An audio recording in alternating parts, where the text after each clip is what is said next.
The most recent chair is not here today, so I'm calling the meeting to order. And the first order of business is to review the agenda for any additions, removals, or adjustments to the agenda items. There are none that I'm aware of. No. Then the next order of business is the annual select board organizational matters, and it's a long list of things. The first item is to elect the chair. I make a motion, we elect Peter Coffey as the chair. Second.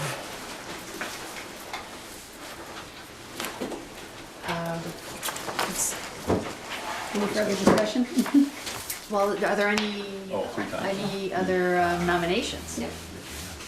Any discussion? All those in favor, please say aye. Aye. Those opposed, say nay. Excellent, thank you, congratulations. Oh, thank you. Move to the front of the class. You want to move over here, Joel? Or move to this chair? Yeah, move up.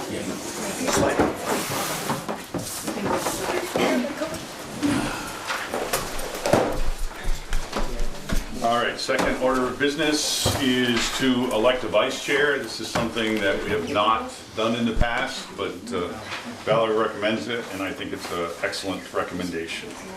I make a motion, we elect Joel as vice chair. Do I hear a second? Oops. Can't think I don't think I can. Okay. Second myself.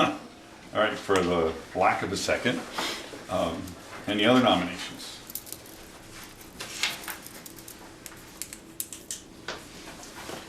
Apparently, the idea of a vice chair is not going to go over Okay, today.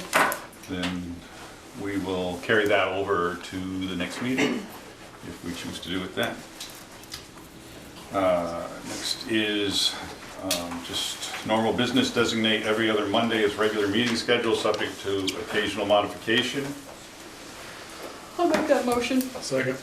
Motion and second, any discussion? Hearing none, all in favor? Aye. Speaking of modifications, one of the next meetings coming up is on Memorial Day. Yes. How have you handled that kind of thing in the past? Actually, the last 2 years, I believe we met on Memorial Day. Yeah. but, Another day we didn't meet was, we never met on 4th of July, if it comes Yeah. on 4th of July. We met on Labor Day and Memorial Day. But I, Wait until we get closer. yeah, I'll get closer, What our but schedules I are. Okay. don't think it's inappropriate not to meet on a holiday. Designate the Addison Independent as a newspaper of record. So moved. Second. Discussion? What is the difference between the Eagle and the Addison Independent in numbers of papers that are issued? Anybody know? I don't. Who has the greater coverage? As an independent, my understanding was that's what it was the last time, that they have a big circulation. I know, I just recently, within the last month or so, started getting the Eagle. I never Yeah, me used to get too. it. Yeah, It was available. You had to Yeah. pick it up. yeah. Oh, monthly. Is it monthly, only monthly? I No, think it's No, weekly. weekly. Yeah, I've it's just weekly. started getting it Yeah. again. Okay, any further discussion? Motion and a second for the Addison Independent, be the newspaper of record. All in favor, say aye. Aye. Nobody opposed, okay. Designate the town office, Lawrence Memorial Library, and Shaw's as the official posting locations for the town.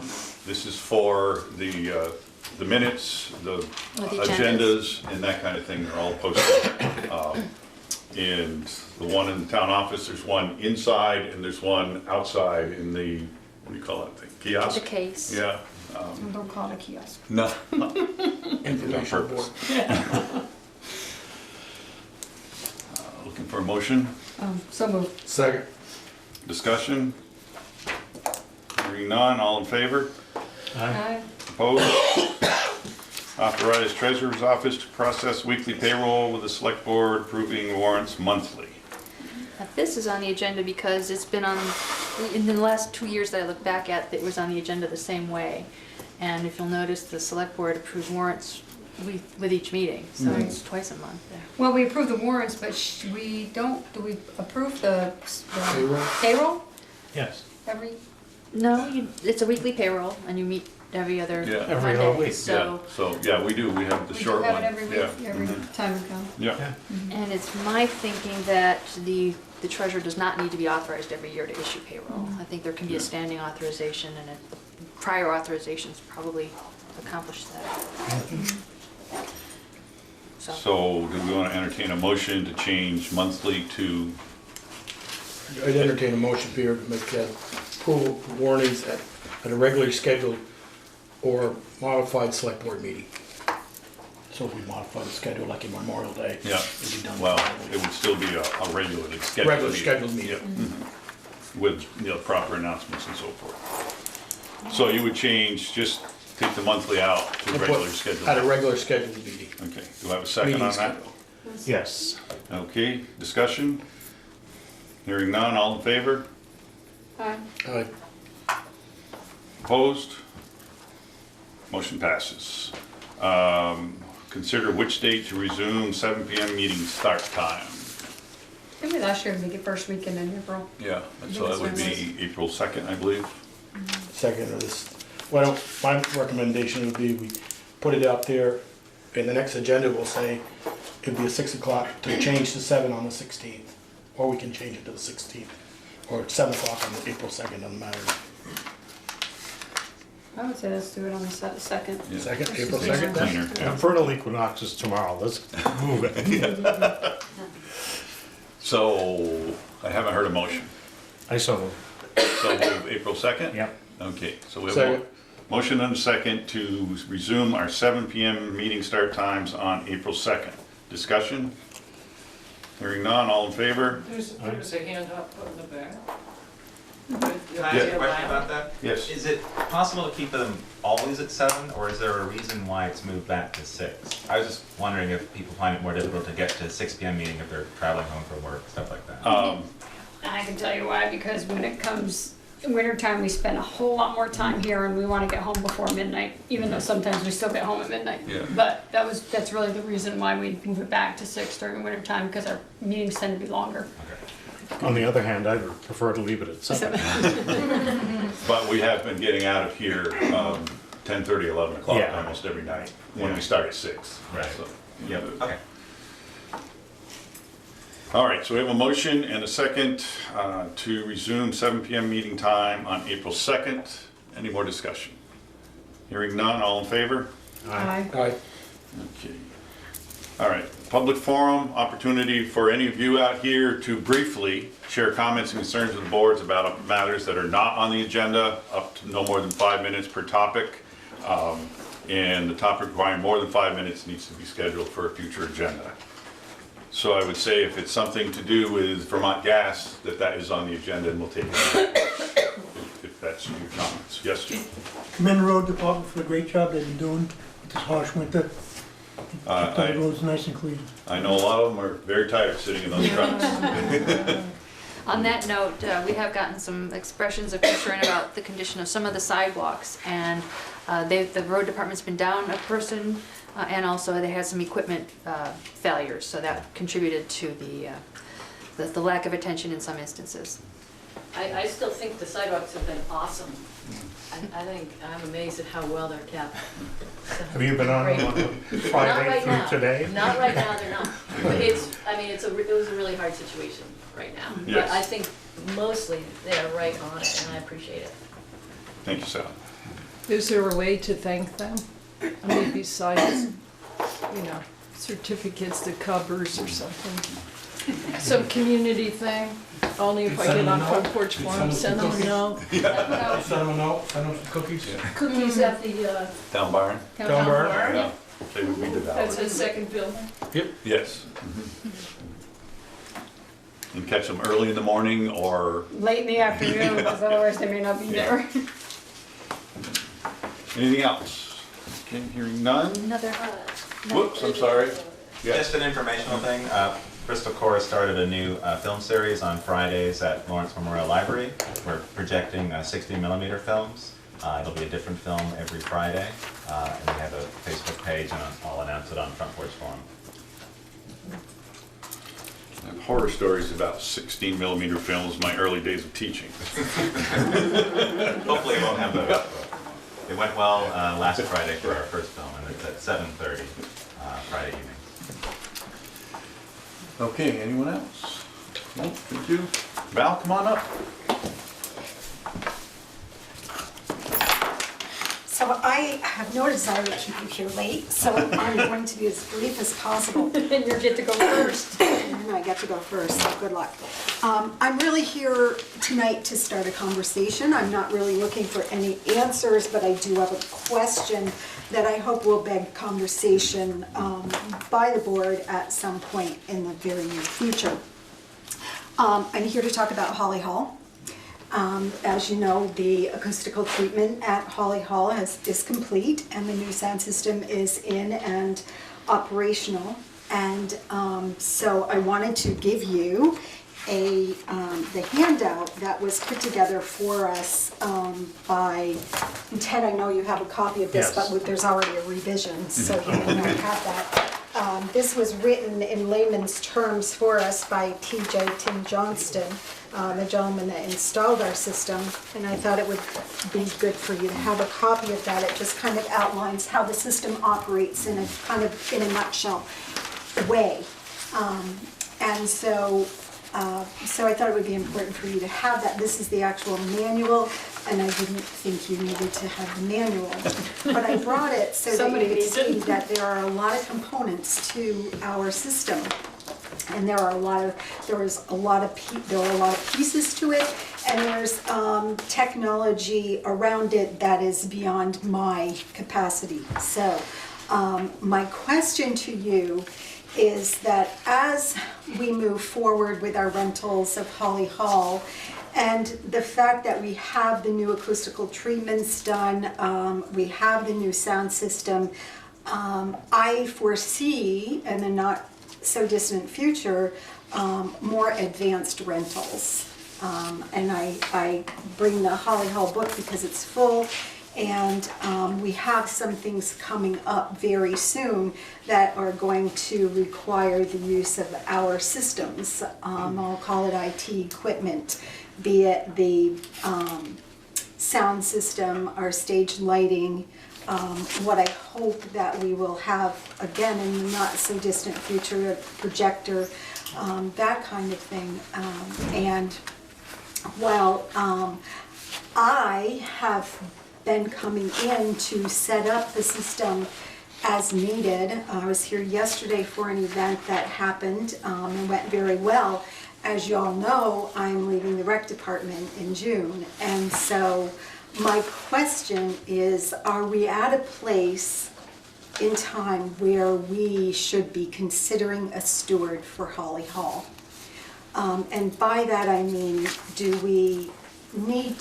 are we at a place where we need to look at hiring, and I use that word loosely because I'll talk to you about that in a second, hiring someone, or in my mind, two someones, to be trained on our systems and be available when we have the more advanced rentals. And now when I talk about advanced rentals, I'm not talking about simply setting up a microphone. But we have people that are going to be using our, pretty much all of the systems over the next few months. And I'm not real sure how to go about that. How are we going to deal with that? Are we going to just let people come in, hook in, do what they want to, and hope that they got it right? Or do we want to take a more professional approach and say this is equipment that it's expensive equipment, and we need to have people trained to operate the systems, to put them up, to set them up, and to take them down, to catalog our components and make sure that they're all back where they belong at the end of a rental. So we know that it's always in good intention. People use our things and they pack them up and they go home with them, and 3 weeks later, when it's time for us to set it up again, we realize things are missing, and it's not intentionally done, but it's difficult to get things back that leave the building. So that's my question to you, and I'm not asking you to answer that question tonight. I'm just asking you to ponder that. Are we at a place in time where we we should be looking and talking about this. Now, when I said hire, and I said it loosely, here's what I've done.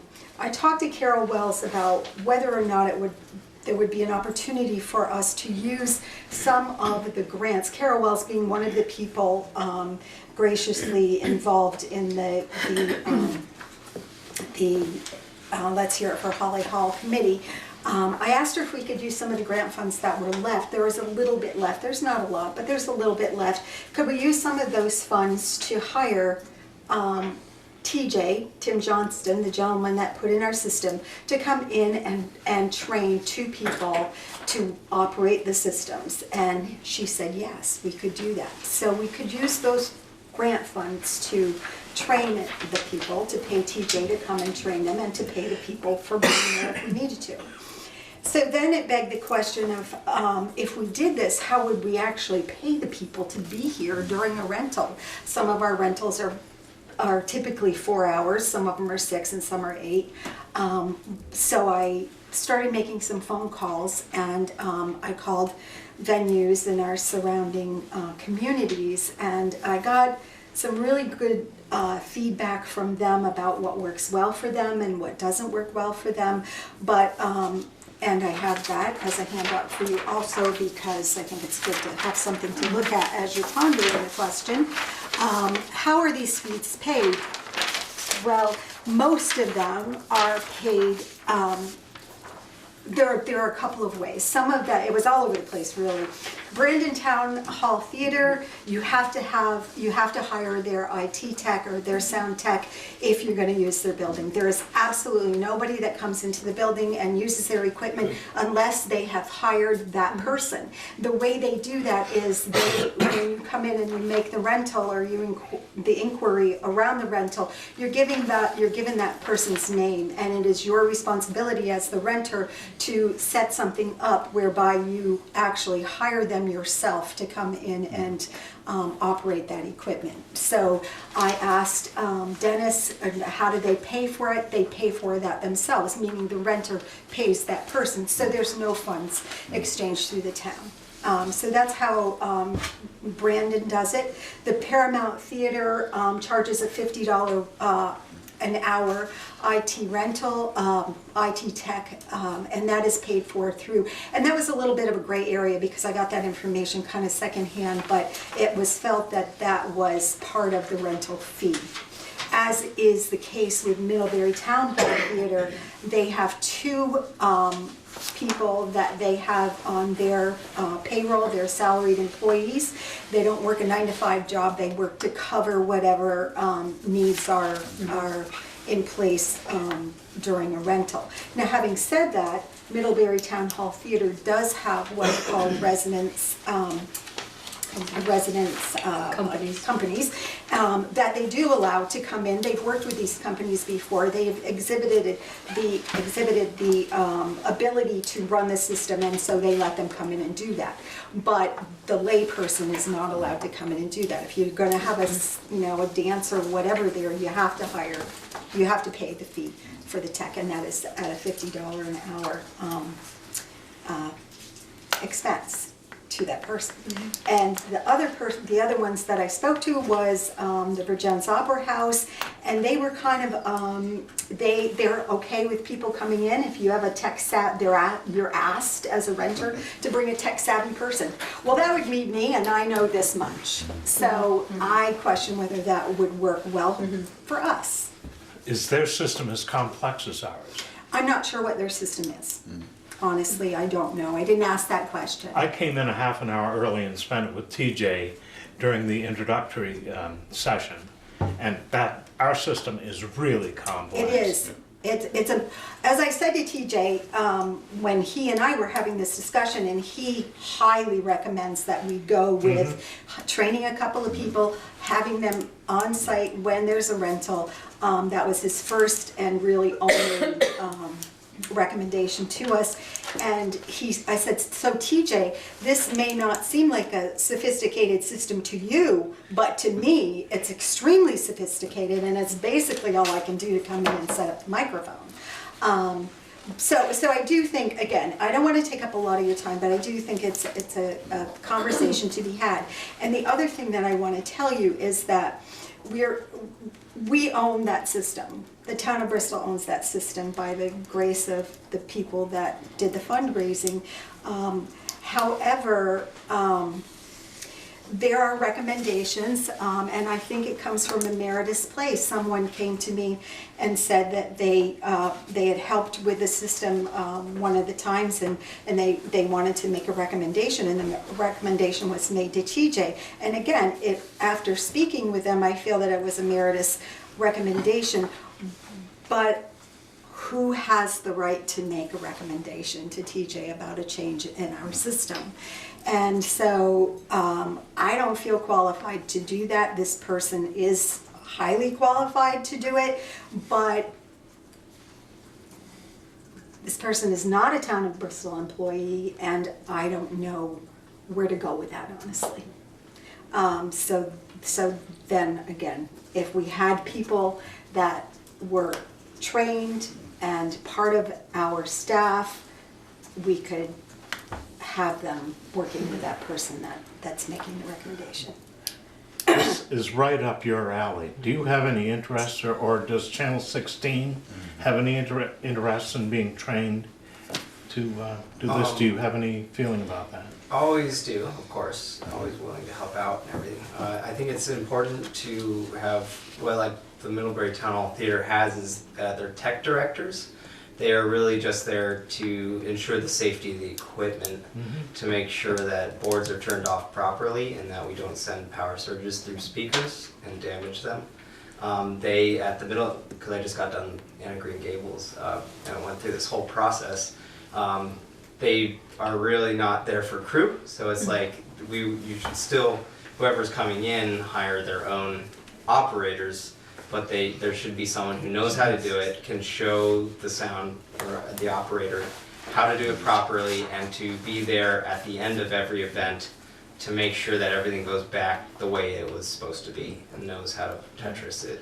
The hourly rate of the tech is going to pale in comparison to repairing or remedial work on the system. I like the way Brandon does it, Yeah, you know. I do too.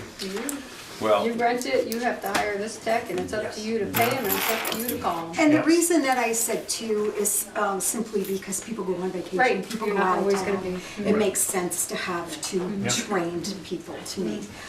So that's, that was my thought. okay. I think at some point in time, a bigger question is where we're gonna go with Holly Hall in general. And We moving it? that's a conversation. No, but I think as we progress, we're probably gonna need to look at that a little closer too, but, Right, and that, So this it's- will also mean reevaluating the application. Yes. yeah, yeah. So along those lines, it's down to number 3, goals, select board goals, and Valerie in our packets put things, and one of the things that Therese put in there a year ago was a facilities person. We ran into it already because she and Eric used to do the snow shoveling. Right. There are filters and different things that need to be changed in the HVAC system, and different things like that. And I don't know if we can tie kind of this in to have a Holly Hall steward or whatever you want to call them. But I think it's definitely food for thought. That is a conversation Yeah. that has taken place. I know I personally have had that same conversation with the previous two town administrators, and nothing has ever really transpired. But it is a conversation that I think should happen, and I think that, we have a gem, and I'd like to see us really take good care of our gem. And while I have you here, I just want to commend you on the great job you did with the election. Thank You you. were, for those of you who don't Thank know, you. our town clerk and treasurer, who always runs the elections, we knew it was going to be nip and tuck, but thought that she was going to make it before she delivered her baby. Did not, and Val had some training, a little bit, but I know you were very nervous, and I was, and my training ensued the rest of that entire day. Thank you. Before you go, Does the board think that we ought to at least have Valerie put something on Front Porch Forum that we're looking for? Or do we wanna? Well, let's discuss it, Yeah. let's have further discussion about A little that premature. at another time. We may have to stay there because people came in, there's no chairs left. Valerie, Going you're home right to here. dinner. All right. What do we have? Thank you. Thanks, Val. Cereal. Thanks for the cooking. Thank you. Thanks, Val. Your check. She didn't have a jacket. Have a great evening. Okay, on to regular business, continued review and discussion of the draft license agreement with Vermont Gas. I have a few extra copies if anybody needs one. Tom and Karen.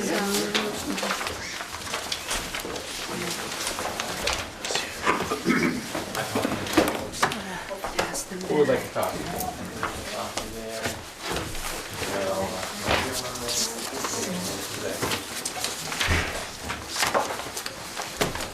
Good evening. Good evening. So, Friday morning, Michelle and Valerie met with Tom and Kathy to work out, Karen, I'm sorry, That's okay. some further language. Yes, ma'am. Hi, I'm sorry to interrupt. I have a hearing disability, and it's very hard when people have their backs Yeah.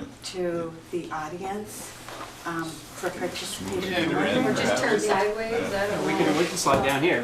I really need to be able to see your faces instead of your back. I can slide over this way. If you want to. There you go. That's fine. We can make it work. I'll work it. How you guys do? Try to make sure the pose up in the way either. I can put over there. Yeah, once you're How do you want to do it? next to each other. It's okay. for communication purposes. No, he's gonna, someone have to sit next to him. So, where do we want to begin?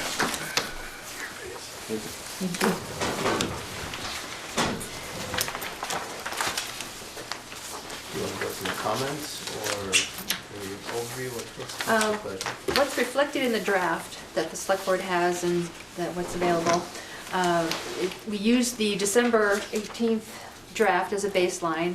We received comments from the town engineer, and also we had Patty Heatherly's comments from last month, and Joel's concern about the depth of the water line below culverts. And we went through all those comments, and Karen, Friday afternoon, sent us back a revised copy with the red lines to reflect some of the things we discussed. And it shows different comments, and so this is where the draft stands at this point. Then does the select board have comments, concerns, or anything they want to add? Well, as I read through it,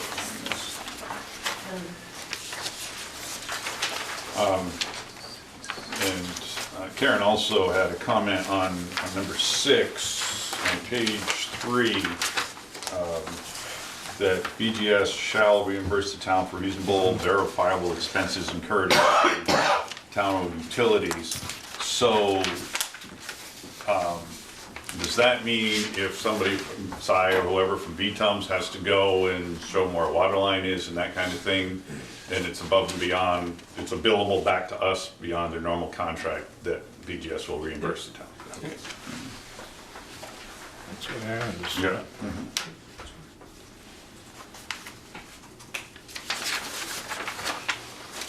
But in your comment here, Karen, you said BGS would like that statement I clarified. think that was in the, I think that's in reference to the what was in yellow. So this, the Oh, problem is, okay. I Yeah. think it's a reference to an earlier draft. I think Okay, since all then right. we've. All right, yeah. Right. Been We've forward. taken Yeah. care of that. Yeah. Right. I have it in black and white, so it's Okay. more challenging, but. Yeah.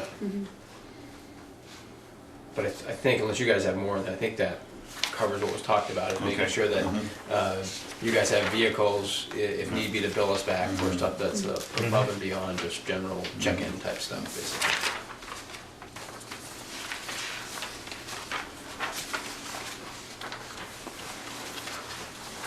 One of the things that I want to bring up or discuss with VGS is what I've seen that happened in the last 2 years in Middlebury is, I'll call it the cut and patch of roads. Driveways or things like that. Well, not so much driveways, you know, you've dug in and then you've gone down a ways and you cut out a piece of road in the right-hand lane or left, Yeah. whatever lane. And, our roads are breaking down as fast as they can be anyway, it's the winter. But you do a new pavement up North Street or something, the town does, and then you come along and cut it. And that's just opens for water to go in year after year. And just to do a small cut this size of this table, I don't want VGS just to patch this back. I want it ground back, patched correctly, overlapped, and so to speak. Yep. I see it in Middlebury, go up Exchange Street or some of those other streets, and there's cuts everywhere. They're just and it'll look like West Street when we're done, like Munson did. And I don't want to see that happen on the streets in Bristol. We spend enough in paving, try to stay at least ahead of our water with paving. I just don't want to see that happen. Okay, I mean, I know we've got the 2-year kind of repair stuff, in terms of if a repair didn't hold up, for example, we would come back and fix that. That's kind of what that window does. What page is that? And then I have a question on page 5, number 8. The town shall work in good faith to issue all applicable permits required for the distribution network.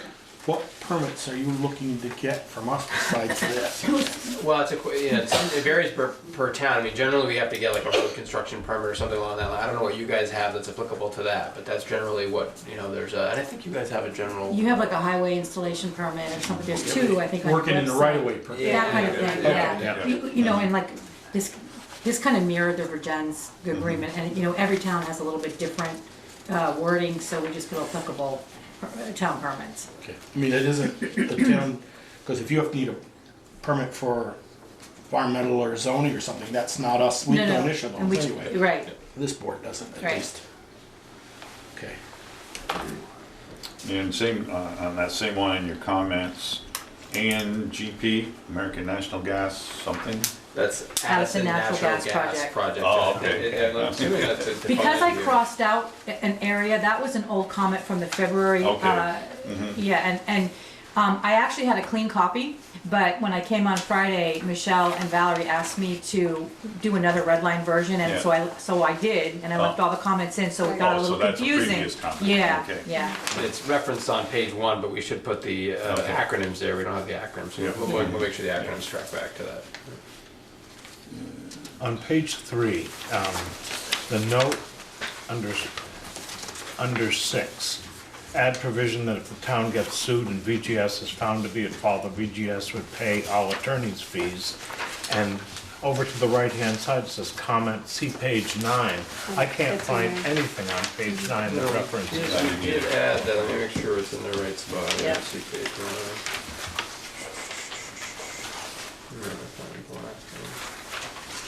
It is, I want to say it's in. And the page numbers, in all honesty, the page numbers may have changed because we added language. It It's may have- page 10. Yes, so sorry. They get pushed it. Yeah, they got Okay, it. one. Yeah. Okay, Yes, it's K, under additional provisions.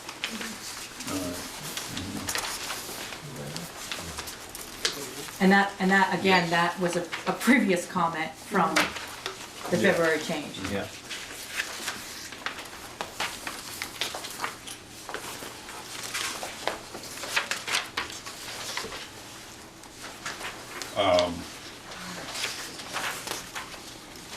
So on page 6, number 3, the hours of operation, which I think are very important.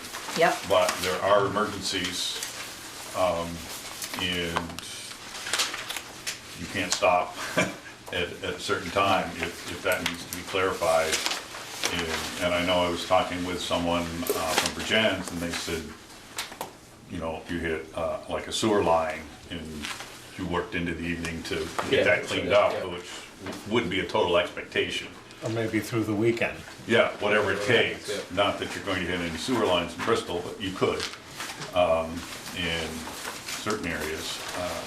So I just don't know if it does say you can extend your hours for unforeseen circumstances. So I guess that covers it. And we discussed that on Friday morning with Valerie and Michelle, and I reworded it. So in other words, our hours are 7 to 7, and those are pretty strict. Right. However, if there was an unforeseen Yep. circumstances, and like you just described one, we would let you know, we're gonna be working beyond these hours, and then And we would want you to. notify, exactly. Yeah. Okay. And Karen, correct me, these are the hours that are in our CPG, Yeah. so it's not just about Correct. this agreement, it's the broad Okay. PUC's authority that these come from that, and so we have an extra motivation to make sure we hear those. Yeah.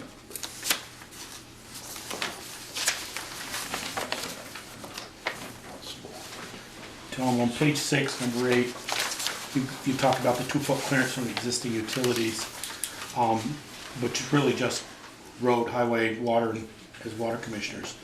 What about buried electrical, conduit? Some homes might have that coming off a pole. Well, these clearances or more, we'll try to adhere to these clearances, yeah. So when we do the dig safe tickets, we'll be locating all that stuff and basically try to avoid all that. When we do the- But 2 feet is the minimum, or That's the minimum that we. you've got to be away from Yeah. anything? Yeah. Okay. I know, like I said, I'm on Main Street in Middlebury quite a lot, where my office is out. That select board did not allow Vermont Gas to put any meters on the front of any building on Main or Martins Row. Yeah. How do we plan on, this board handle that on Main Street for our businesses? Well, well, I have a question for you or for me, I can answer it from our perspective. No, he was asking you. All right, so really in the downtown section of Middlebury, we've got the shops, just like you guys have here, those two roads. We would not expect to put meters on the fronts of those buildings, just like they're today, they're served from behind. In fact, I did bring a meter, because somebody had asked a question what a meter looks like. I think I'll just grab this one to show people in terms of the. These are the houses.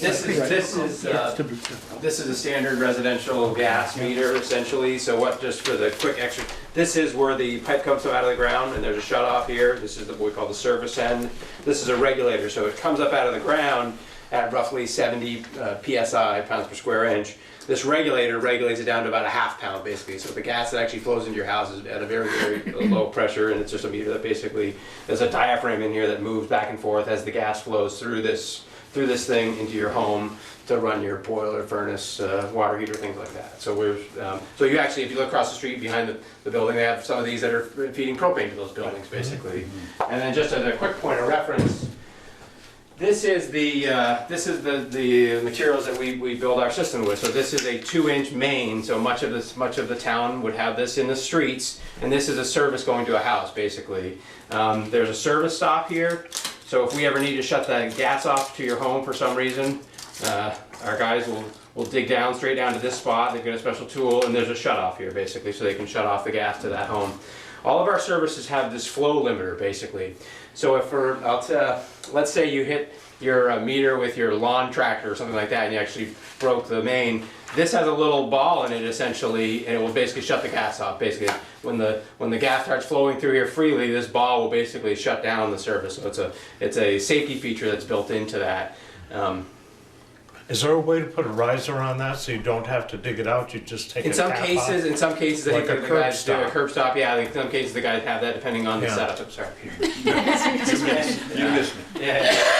And this is 2-inch. There will be some 4-inch in town as well, but a good majority of the main. So again, this is the main in the street. This is the service that we're talking about. So, as a board, do we need, or does it have it in here that the meters won't be on the front of the buildings on Main Street, or not? Do we, I don't think it's specifically in here. There's no I think and I just want to be clear, we're talking about the main, what I call as you go down towards the high school and things like that, those would be depending on the house. Some houses, in general, we want the meter on the gable end to avoid snow coming off it, basically. So that's the general rule. And obviously you guys got a bunch of old Victorian homes here, so there's a bunch of different roof lines that you have to work with that. But so that'll, if your home has the gable end facing the road, then the meter would be kind of in the lower left-hand or right-hand corner, depending on where it worked. If your house faces the other way, then it would be on the just around the corner, basically. We like them to be visible for the first responders. When the first responders show up, we like them to kind of be able to say, okay, gas service, meter on the left, meter on the right. That's our general rule. At different times, we have to make exceptions based on the homes and things like that. But in general, we like to work with first responders to have them visible, so when they show up at the house, they know what to do. I'm really thinking just, the Main Street properties. Yep. By all means, if we want to define that in here and do that, our plans have us coming in from behind on both of those Over buildings, basically here. coming in, the Rite Aid parking lot and coming in. So you're saying the Main Street businesses? Yeah, over here, I Yeah. think, on these Yeah. two sides. We can add Main that. Street only runs from the light Back, back to Yeah, and we- Mount and Well, we Pleasant that's next show- street. we show coming in- definition. I haven't realized that. back where the Shaw's is, Oh, then back that's on fine, there, and okay, then the other side We over can there. do that. Yeah. Yeah, we can add that. Yeah. No problem. Yeah, the reference to that is on the top of page 7 as just a note. Yes. Yep. Okay, So we right, can add okay. And also, I just noticed, while we're on page 7, on number 9, I know our engineer said if they were called in, that they would expect compensation. So that would come from BGS, Yeah. that's clearly stated there, okay. Yeah, I think I referenced that on that, I referenced 2 locations about payment to, or reimbursement. Okay, Yeah. so, yeah, whether it be the engineer or the water Right, exactly. contractors, right, Yeah. okay. The one thing we did discuss on number 9 is who does Vermont Gas contact? Because we have like the highway department, we have a select board, there's the water commissioners, we have the engineers. Really, I mean, they can't contact all of them. So No. we're trying to figure out, that was a Well, discussion we said we yeah. need to have with the select board. We'll have to set up some system where they call one person. And I'm thinking maybe the road foreman, because they're typically on call pretty much 24/7. Or the fire department. Well, that would be an automatic for us anyway, but Yeah, if it was. if it's if it was anything an that's emergency. related Yeah. to safety, we're gonna Yeah. call, Yeah. we'll be contacting the first responders. Right. And then the next call is to Would the be a road town foreman. If we've official. gotta dig up Yeah. something, then we'll be saying, okay, we're sending a crew down to fix something. Well, you must have gone through this question with the other communities. How did it work there? I think it was kind of the same thing. I think we basically probably have 2 contact numbers. We have the first responder community, and then we've got the, you've got the dispatcher for the first responders, depending on how that looks. Some towns don't have a dispatch, they've got it farmed out to other places, but we've got that contact, and then we've got the town road crew pager number, whatever it is, to basically say, we're gonna go fix something. So Karen, Tom, I know we had a lot of discussion about trees the other day, so I think, we probably ought to put it in here that if you guys have to remove a tree, that you'll replace it at your I cost. thought it was in here, I think I remember reading that. We had a discussion We about did, it. and I'll put that in there. Yeah. When I went to the construction manager, he said in his X amount of years, they've never removed a tree. So, but I mean, Yeah. we do that even for in exchange for an easement, if we had, depending on what we're doing, if we had, we would replace and relocate, that kind of thing, so. In kind? I mean, if I know you're what- gonna take down a tree I that's know, this big, you're yeah. not gonna put one up. No, I know. Well, I don't know, Yeah. well, and I don't expect her to put down if they have to take down a huge tree, they're not gonna be able to put back I that understand. size. But- Yeah. Right, Yeah, I 40%. agree with you, we're not putting a sapling in. But something comparable and maybe what the tree warden recommends, because, right now, we're talking about trees that are in town that are, We did move it from 1 year to 2 years, I see. Yeah, Yeah. we have issues with the trees now bringing up the sidewalk, so we wanna Yeah. make sure we put an appropriate tree back in there. In Right. the appropriate place. Right. Yeah, not too close to the sidewalk, that's a whole different discussion. Yep. Okay, those are all the questions that I had. I thought it was pretty thorough. Susan, I learned this a few weeks ago, talking to a facilities manager in the northern part of the state, is what is the cutoff for, Mount Abraham will be serviced in Autumn Hart's buildings over there. But I understand the guy that I talked to at Enosburg Falls Yep. High School was, those bigger suppliers will have to continue to keep their own system, their oil or wood, because there is Vermont Gas has some kind of a large user, commercial user rate or cutoff. It's only if you're interruptible, and I don't think you have interrupt. So basically, we have 2 kinds of customers. We have firm customers that basically you have, 100% of the time service basically, and that's our commitment as a public utility to provide that. Think like the electric company, basically it's on, you're on all the time. Then we have large customers like Global Foundries, University of Vermont, Middlebury College. Rock 10, Middlebury College, that are interruptible, and they basically have two systems, or they have dual fuel capability. So they run on natural gas, and when we get a real cold day, we say to Global Foundries, hey, we need you to turn off for a couple hours, and they'll switch over to oil for a few hours. They get a discounted rate for that, but that's nothing we impose on them. That's a choice that those customers take advantage of because they get a discounted rate. And what that allows us to do is we don't have to get as much transmission capacity up in Canada, basically because those customers we know on a really cold day are going to be swapped over, and so that's not a and I don't think in town, I think you guys, I don't see any of the customers in town that are going to be big enough to.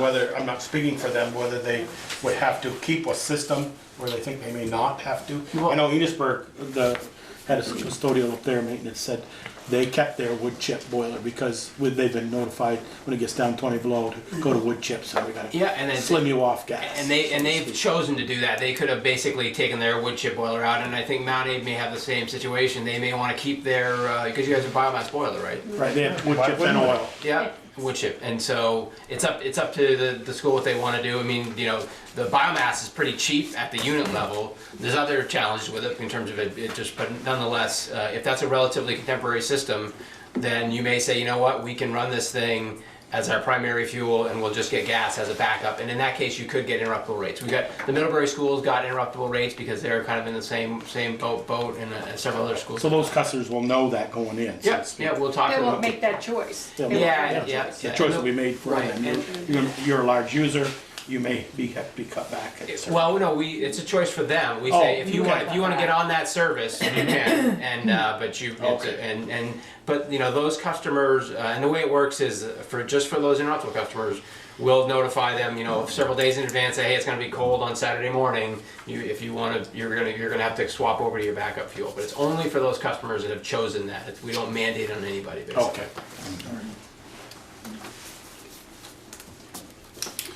So for me, I look at this as, if Vermont Gas is coming in, that this isn't gonna cost the town taxpayers anything. So that's what I look at in this. So like if you have to meet with Alan to discuss some of the issues here, I assume that his rates, if he's billing us, that Vermont Gas will reimburse him for those, that stuff. Well, I'm talking now, like they're gonna meet with him now. Oh, okay. Before this agreement. Before the agreement is. Yeah. And just wondering, one of the things that Alan had talked about, because he's been talking to our construction quota, is this concept of potentially wanting to have the gas lines on the same side of the road as the water system is.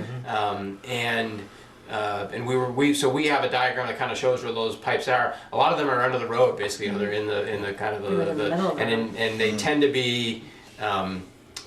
to be closer to the other side of the road than we are. So if we're on this side of the road and this is the road, the water main's kind of here, for example. That's kind of the general theme of it.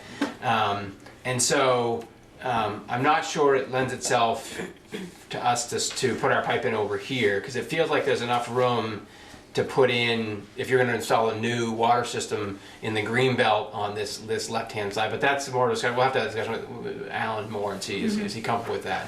It feels like if you're going to go to the more contemporary design of having your water system in the green belt, you just literally be moving it, 6 feet to the left in this example, and we would be over here. But that's one. That's what it feels like looking at the maps, basically. I think we'll be okay over here, but I want to sit down with Alan and just make sure he's totally comfortable with that. And this is all going to be thoroughly mapped out before any spades are put in the ground. No, we have. So it's not going to be guessing going down the street. No, we've got a pretty detailed. We have it mapped out now. Right, exactly. You have your lines mapped out, but you don't necessarily have all the water lines. We have the water lines that we from a couple of years ago, that we obtained, but we haven't sat down with Alan yet We talked to him a So, couple times. right, but we talked to them a couple different times, so. Yeah. So They his, may have been updated. because you guys have been out there with sensors and stuff. Yeah, and Yeah. we've looked at all the stops and basically mapped Yeah. out the water Yeah. system as best we could, in terms of, so I think the maps are fairly close, and maybe a couple areas there. And there's, no matter what we do, there's gonna be areas we're gonna resolve, because it's just, there'll be spots where we gotta kind of work it out. Just for my own curiosity, are you guys, close to a water system project, or is that just one of the things on the punch list of a lot of other things? I mean, it's kind of on the punch list of, you know. Do the worst section first. Right. A large Like, portion. you know, we, at You one mean point, a we were gonna complete do one? Pine Street within a couple of years, and now it's probably been pushed out, to 5 years. Yeah. Just because other things have come up, Yep. And a lot of the water system was installed in 1905, so take a Right. guess. I understand you guys have kind of a potpourri of The most, a materials lot of out that's been there, replaced since the older stuff. Since then, though? it's Okay. 1930s, and some of it in the 1970s, like West Street was replaced here this year. Yeah. It was a bad set of tile, those in the 70s, Alan said. So Alan's, get me to understand, Alan says just that you go over or near our water line, because when we replace it, we're gonna be the other side of the road. That's what so he to was speak. thinking, that's his We're not general gonna dig, assumption was, our new yeah. line gonna be dig. Yeah. He wants to be able to run them simultaneously, is what he's concerned Right. about, yeah. Yeah, and so we just want to sit down with him with the map that we have, because I don't think he's seen our map exactly and say, okay, this is what we're looking Right. at. How does this conform to what you're thinking in terms of whatever your next water system looks like, and how you're going to get it installed? That's really the challenge, is making sure it isn't a no matter what happens, we're going to have to work around each other when that time comes, because the services are going to cross, if nothing else, because you got to get the services in. So, but we do want to have one more round of discussions with him to make sure he's comfortable with exactly what we're talking about. So, go ahead, Patty. It has to do with the question about clerk of the works, was that ironed out? Yes. I mean, they've agreed to pay for that. We've had a discussion about that, so they've agreed to reasonably compensate the town for oversight on the construction. For certain hours during the week or for whatever's needed? Just as needed. Michelle. Yeah, Because we were well, if asking. you that look at today. page 5, the comment on there, 360, and that was the discussion, and, Vermont Gas agreed to that. I mean, they're gonna have their own person on site, who's there constantly, but we've asked that we have somebody of our own there as Yeah. well. And we haven't decided on the hours and what, but we did have. And a what that discussion. looks like in terms Right. of paying, whether it be a stipend or hourly or that kind of thing, yeah. And just in terms of the practical, so we'll probably have 2 crews in town when they get going, and we'll have a inspector on each crew, and then we'll have our project manager that'll be in town. And so to the extent, whoever your representative in, could check in the morning, see what they're working on for the day, checking in I can see it on a day-to-day basis, it's, 10 minutes in the morning, 10 minutes in the afternoon. Obviously, if it gets into areas where we gotta coordinate, maybe an hour or 2 there, or something like that. But we could figure out some schedule that said, hey, it's a flat fee for this, and then there's billable above that. We could figure that one out, but I'm not too worried about that. Because we want you guys to be up to speed on what's going on. And again, as I said, one of the things that we've been successful with is we're cleaning up as we go. That isn't like just a big trench that's open for 2 weeks. It's like we go 300 feet today, and they fix the spots where they put the drill in essentially, and they sod it or they mulch it over, and then they set up the next day. And so hopefully each day there's not construction site going on, and we move fairly quick. So we'll be a couple months in town. We'll be bouncing around, getting it pretty much essentially done. So. Tell me we won't have hundreds of those little yellow stakes about this high that say Vermont Gas on them No. all over the village. That's for One of the ugliest looking things I've ever. Yeah, you're talking about I know you got our The markers, little mile markers. markers. Yeah, you won't have those. No, obviously when we're I mean, the marking. little orange stakes, I know where it is for Yeah. now, but they get run over by a lawnmower after a while. Yeah. Yeah, Those exactly. ones that. The mile markers you're talking Yeah. about, yeah. So, I just a question. I don't know if I heard, since we're talking about the road part, what you had said, Joel, was there clarification about paving over and overlapping? It sounded like you're saying you'd correct if it messed up, but you had a good point there about making really smooth pavement rather than bump, bump, bump, bump, bump, like middlebury. Is that clarified in here? Well, it says in here, it's they'll come back and it's up to 2 years. Yeah, basically on page 7, number 11, it says, VGIS will guarantee the performance of all work to restore areas free of defects or settlements for a period of 2 years from the date of restoration. And if you feel like we want to beef that up by, we're happy to figure out what that. Did you say that was 2 years? Yeah. So Patty, on your list of questions here, have they all been answered, or do you want me to go through them? No, you don't have to. Yeah. No, I'm trusting somebody here, but my question why I had my hand up, it had to do with communication, because you guys are figuring that out, chain of communication, who lets who know what has happened. So, and we've got a big issue in town communicating, how do we find out what's up? So it'd probably be a good idea for you guys to figure out, I don't know, could it be a chalkboard on whatever, I don't know. Maybe it's a daily thing on Front Porch Forum, that this most likely, Well, I think could happen, or I don't know, and when things come up, so that there isn't this big mystery, whoa, did you hear, so that we could, that there would be a place to go to get the best information we could the get. same means that we're using now is to get Front Porch Forum, obviously. We've had discussion about Twitter, having a Twitter account. If you don't use that, we have a Facebook account now. We can put it on the website. So all of those types of ways to, Now, those are all electronic. yeah. Yeah. But, Hey, Not Valerie, that you need to answer that Yeah. right now, but I'm just putting it out there, Yeah. that- just so that it's not just word of mouth, it's just that somebody read it well, somewhere. as you know, this has been a topic for a couple of years, getting information out to people. Right. And we had a group that came with some recommendations, which we've started to use, and we're going to continue to do that. Social media seems to be the quickest way to That's, get it if out. there's something that happens, my understanding is the project manager goes Yes, I door was to just gonna door. say If that. there's something that happens and they need to do something, they go do it, Yeah. they will go door to door. And also, I would probably alert you, Valerie, and let you know, what's going on in this particular street this day. Bob Harrigan, the guy that was here at the meeting on the 12th, he'll be in the area. And we've You'll asked be them to informed. provide us with updates Yes. for our select board meetings every 2 weeks, so that we know what's happening or what's gonna be happening. Yep. We'll give you like a progress report. Yep. Bob, you showed us that block 2 there, then the line going to the house, and page 7, number 9. It says minimum depth of distribution mains at a minimum depth of 3 feet. Does that also take into account the line going to the house? The line to the house may be a little shallower to that, depending on kind of the 2 to 3 feet range. As we get closer to the house, obviously we got to come up to come up with the service stop, basically. So we don't carry the 3 feet all the way to the house.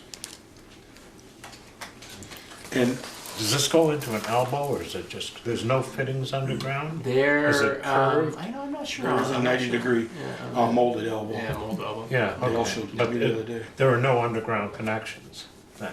Well, the way this polyethylene works is it's melted basically, so they Yeah. melt it and then they test it basically, so they pressure Okay. test it essentially.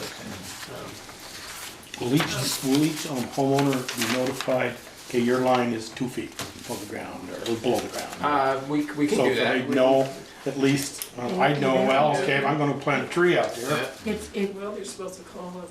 gotta call dig safe anyway. Not many homeowners do. It hasn't been, yeah. Around that, I have a question. What do you think the leaching of polypropylene, or that polyethylene is for, soil, water, for gardens, stuff like that? Like, what is the flow rate of that as it disintegrates and decomposes?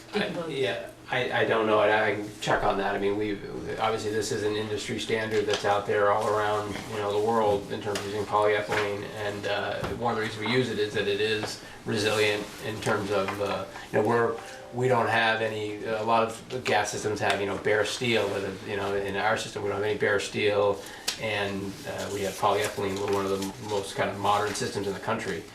So I can check on that, what the polyethylene dispersion is, or whatever you want to call it. What did they use for the service lines for water on West Street? That was some kind of a... Poly. Yeah. That was a poly, yeah. Yes, it was. Yeah, Those 8-inch mains down there. yeah, but Service everything, lines. but they... And service lines to the house. Service lines to the house were, Same thing. Plastic. they weren't copper, I know that. Weren't copper, I no. don't know what the technical term is, but same lines. Oh, yeah. Yeah. So, that'd be good to get that information though. How would we get that? Well, he's, I'll dig it up and send it We to can send it to Valerie. Valerie. Great, Yeah. thanks.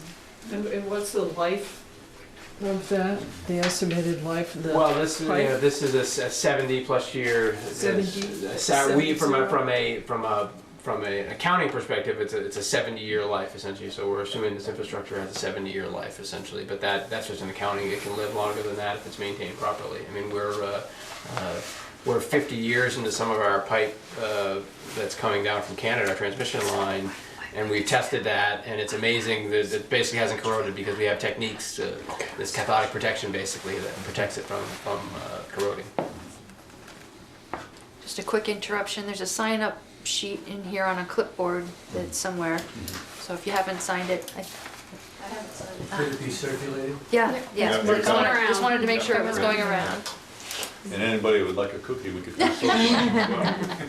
They look really good. I'll do that actually. Yeah, thanks for Anything getting else? those. All I can smell are chocolate chips. I know.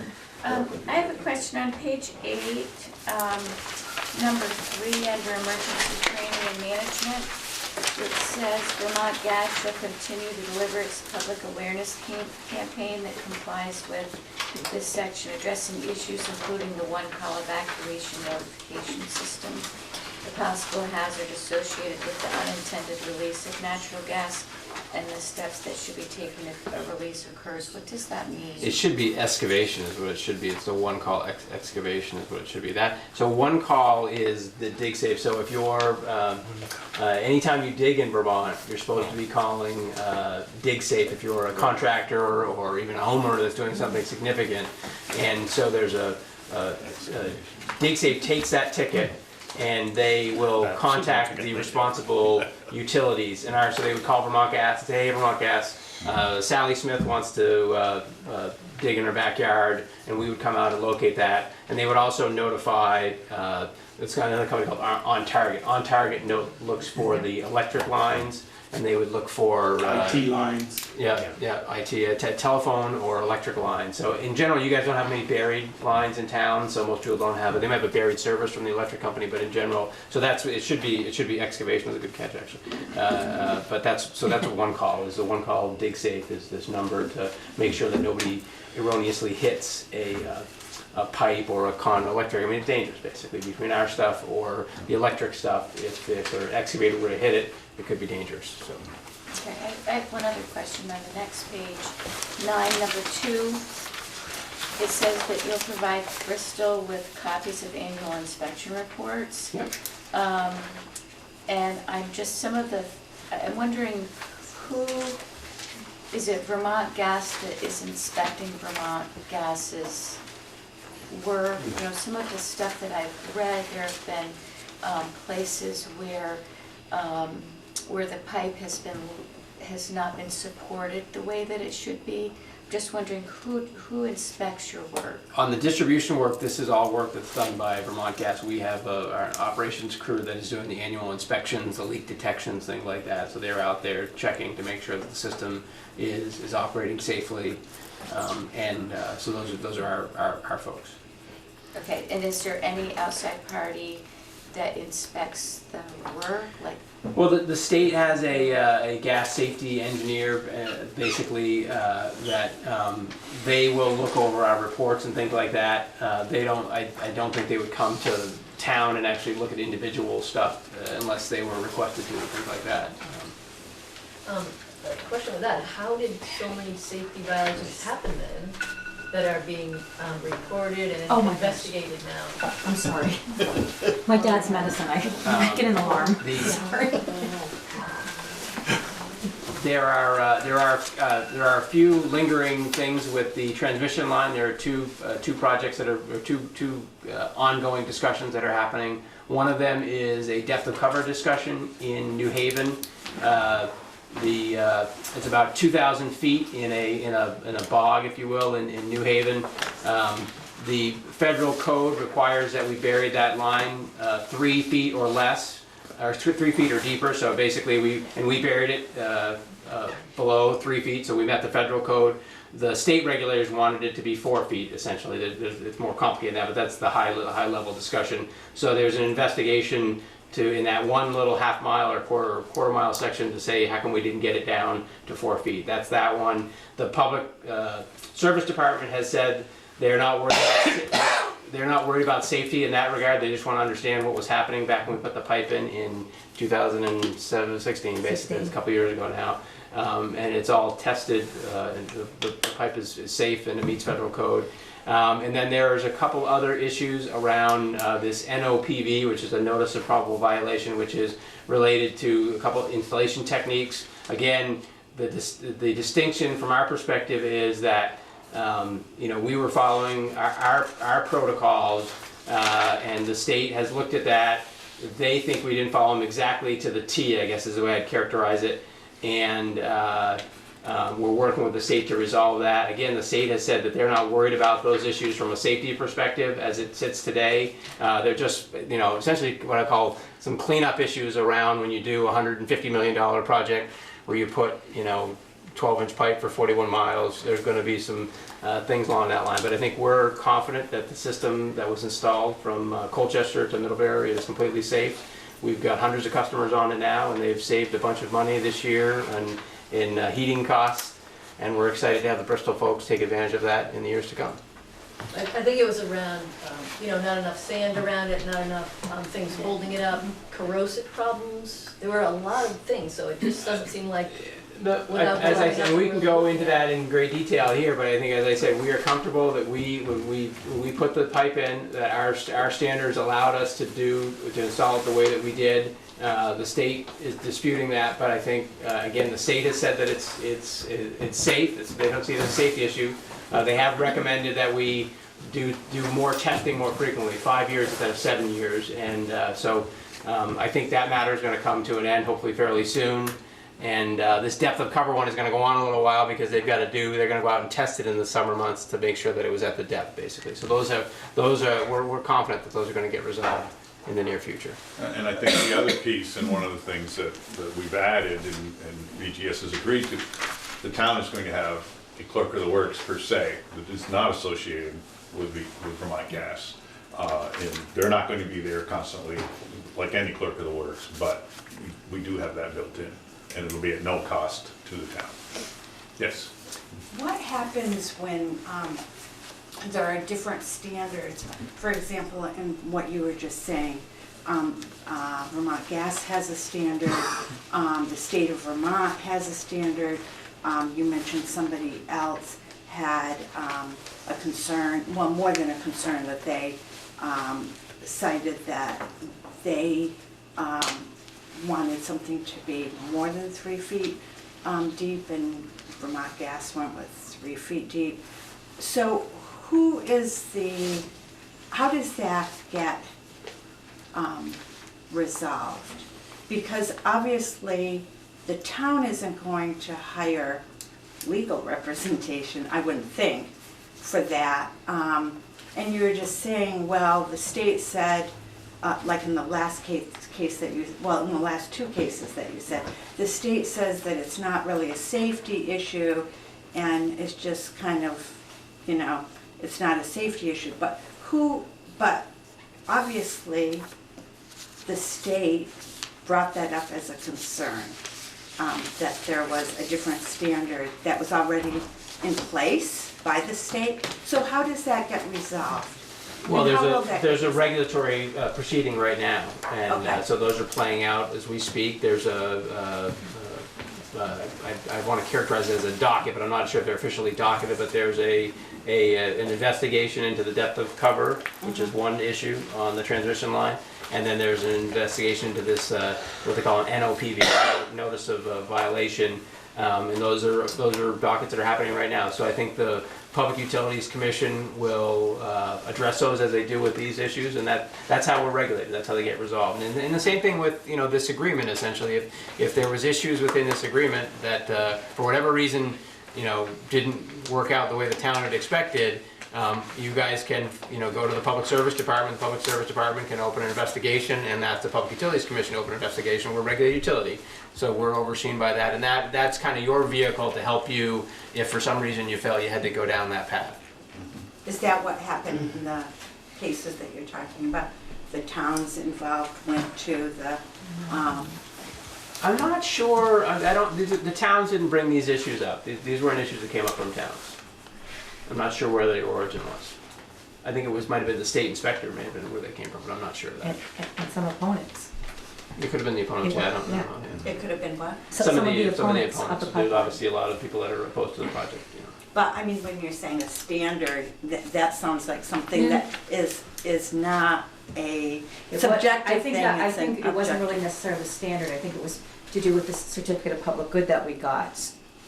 That's where it arrived from. What was in the CPG and then, so. Lot of details. Yeah, I mean, it sounds like, two different Wasn't the stories, standard. but I don't know, And even a third is, I think in that thing where it was 3 feet or 4 feet, I heard that the pipeline actually, in some weather conditions, came up and it was seen, so it's like it came out of its burial where it was supposed to be, and that was a problem. I haven't heard that one. Okay. You're absolutely right. It did in a couple of spots because it went like this. Like on Town Hill Road, I drive it every day to work, and before winter set in, they didn't quite finish, so the pipe they got to dig around it, fuse it together, and lower it into the ground. But when they went this way and then they went this way, the pipes crossed, and they were visual, but they weren't hooked together and running gas through them. So I have a couple more. Page 9 under the blasting. Not that I agree there won't be probably any blasting in Bristol. Oh, go ahead. There's a repeat of a sentence, right? Well, it says BGS does not participate in blasting measures in in Bristol, but they will enter an agreement if we do. But I know I hate to keep going back to what we did in Middlebury, but with the tunnel they're doing now on Railroad, the town didn't enter into an agreement with the blasting for that tunnel. That V-Trans and us, the bank, entered into an agreement if they had to do some blasting. It was for the homeowner. What I'm trying to say is the town making a decision for a homeowner going by their home if they're going to do some blasting on West Street or Pine Street or any street or down the middle of back of Main Street. I don't think it's the town's objection to. Maybe we ought to get involved in the blasting, but if you're going by Shaw's and you're going to blast in the middle of that parking lot.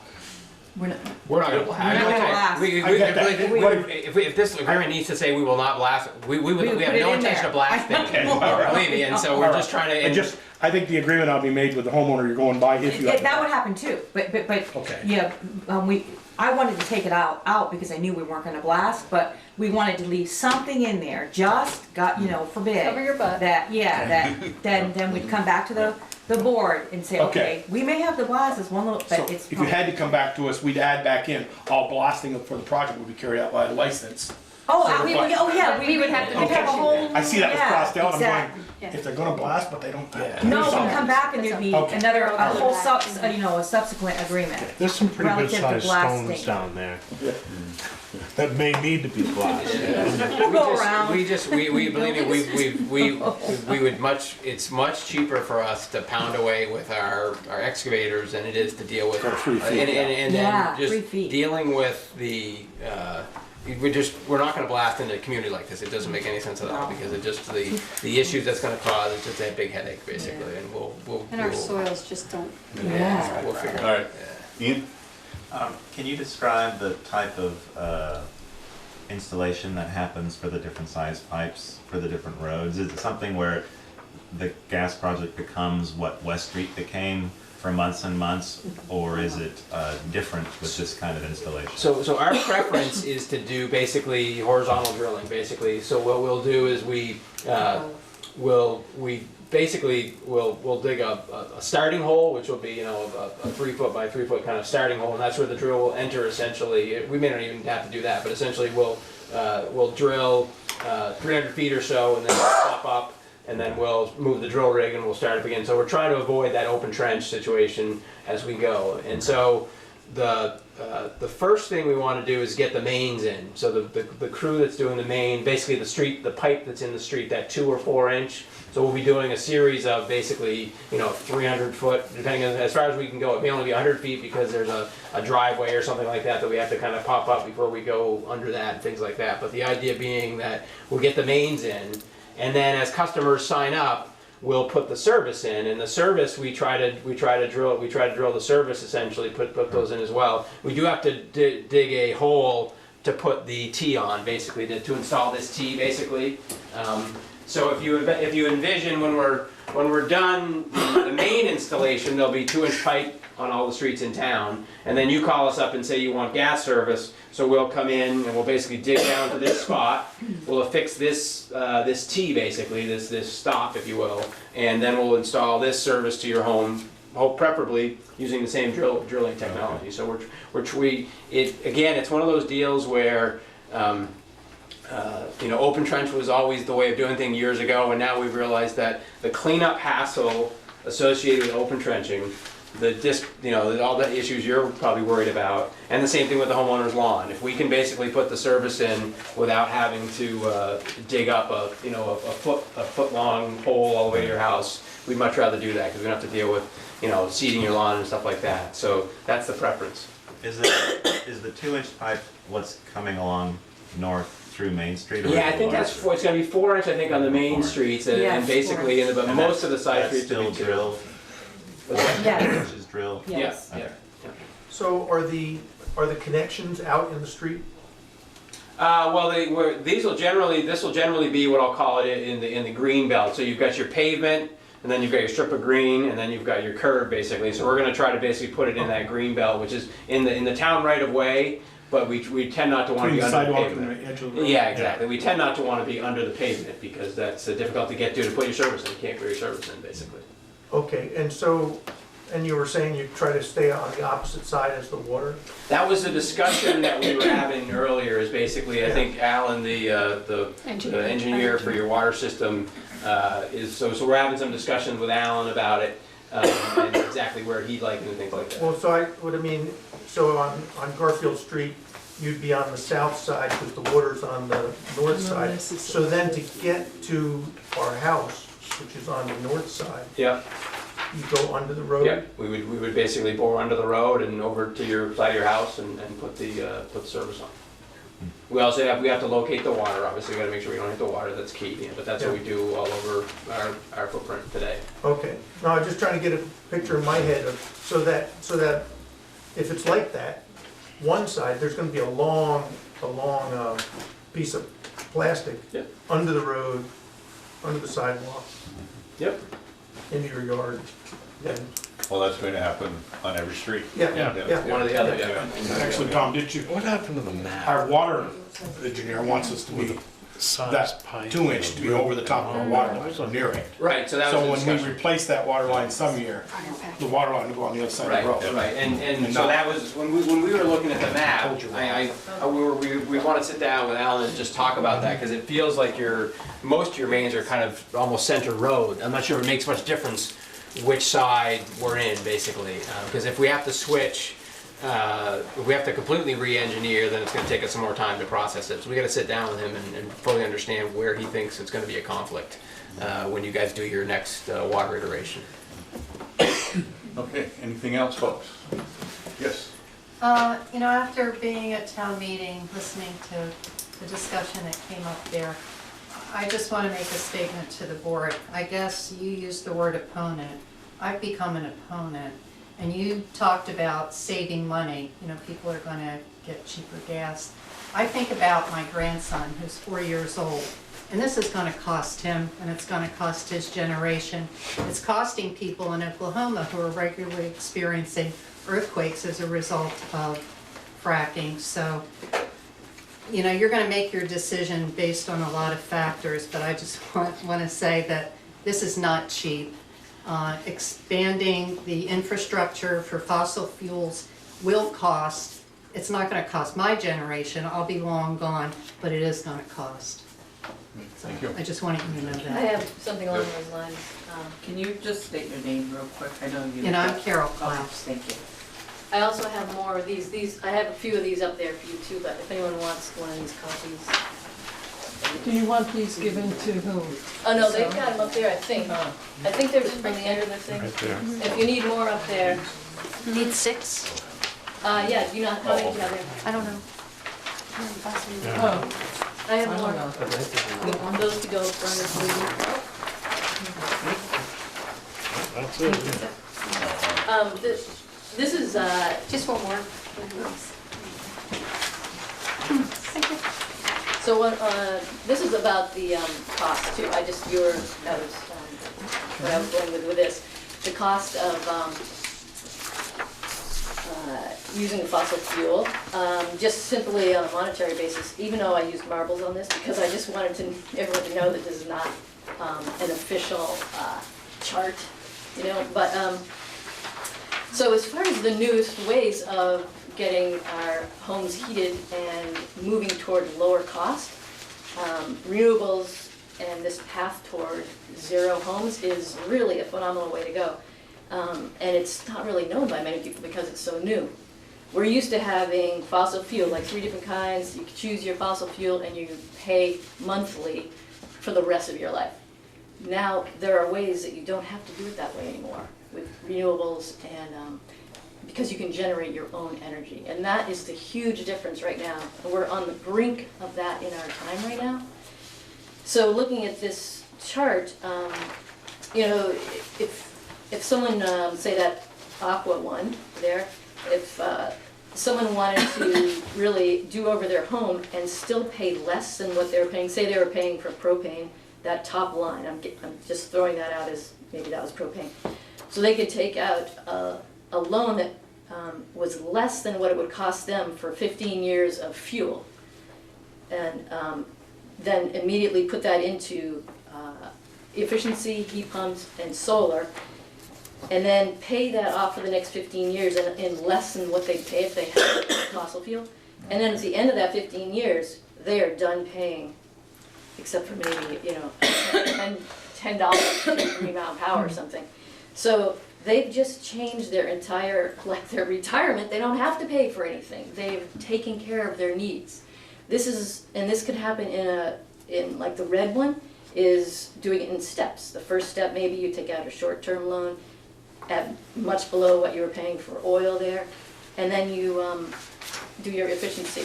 You bring your costs down by 40% maybe with your efficiency, and then you take out another loan that's like only half of what you used to pay for fuel, and you put in whatever, your choice, because there are a lot of choices, and bring your thing down toward zero. And then your future, you're not paying that fuel bill anymore. So this is much better for anyone who's dealing with their home and heat. And I know we talk about, oh, what about the lowest income people? You know, they're not gonna be able to do that. And that's true. That is the hardest thing. But for them, in the long run, not having to pay that bill out here is huge rather than, you know. So the problem with what the state and why we had that resolution is to help the state help us figure out how to cover everyone, help those people who are lower income get on this plan where we're using clean energy and it's less costly over the long run. So this workshop on the other side is what is teaching this. It's happening in Heinsberg. I went to the first one, and it's also just what Matt Sharp teaches. I went to his workshop. It's fantastic. This is like the new way, but no one really knows about it because it's so new. But that's what I'm always screaming about, not going to another fossil fuel, move forward to what is really going to save us money. Thank you. Thanks. Is this the time when we make comments about Vermont gas? No, Well, let me ask you, are they- because I thought could talk way in the beginning, but then you said if it has anything to do with Vermont Right. gas. But To the wait only till thing I now asked or Patty later? is, if you've already said it in other meetings, we've heard it. This isn't technically a public forum. Yeah. This is about, we're No. talking about the I think license. I have something brand new to say tonight. Go ahead. You probably find that hard to believe. Why would I find it hard to believe? I don't know if you've read the energy section. Have you already done that in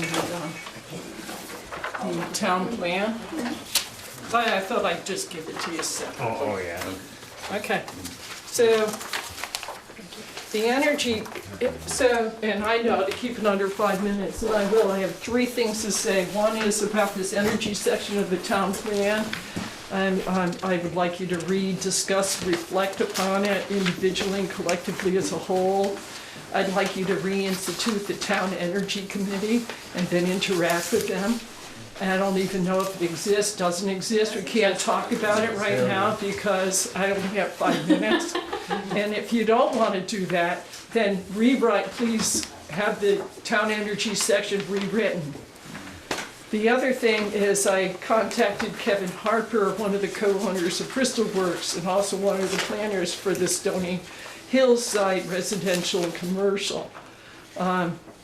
I can read what he answered in the email, or to have you or someone from the select board to please contact him directly, because you might be making some assumptions about how he wants to use Vermont gas or not use Vermont gas, or what his energy plans are.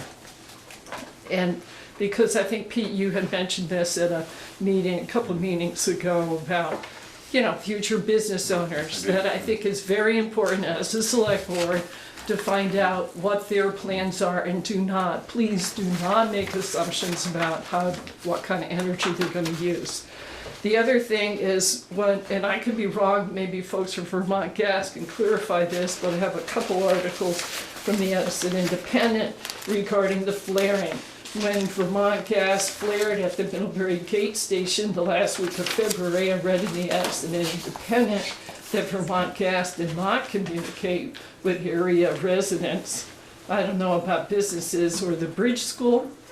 I'm wondering, you may not know this because it may not be your area, but did Vermont Gas communicate with the Middlebury Fire Department?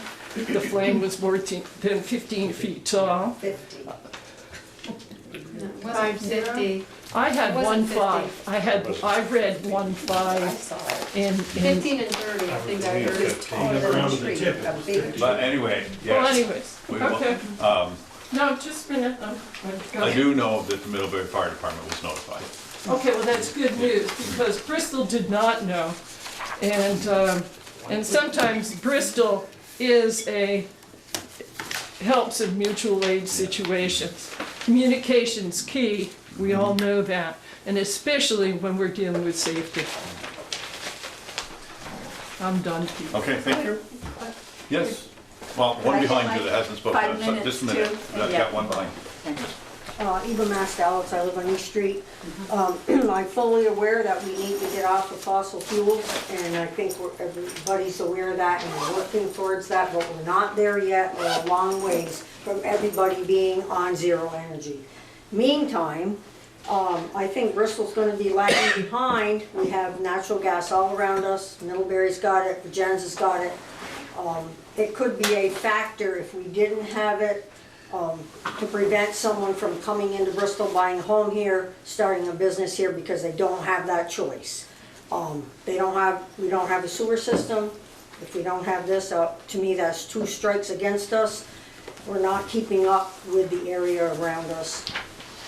And the second thing I'd like to say is, when I go into the voting booth, I vote for people to be on the select board.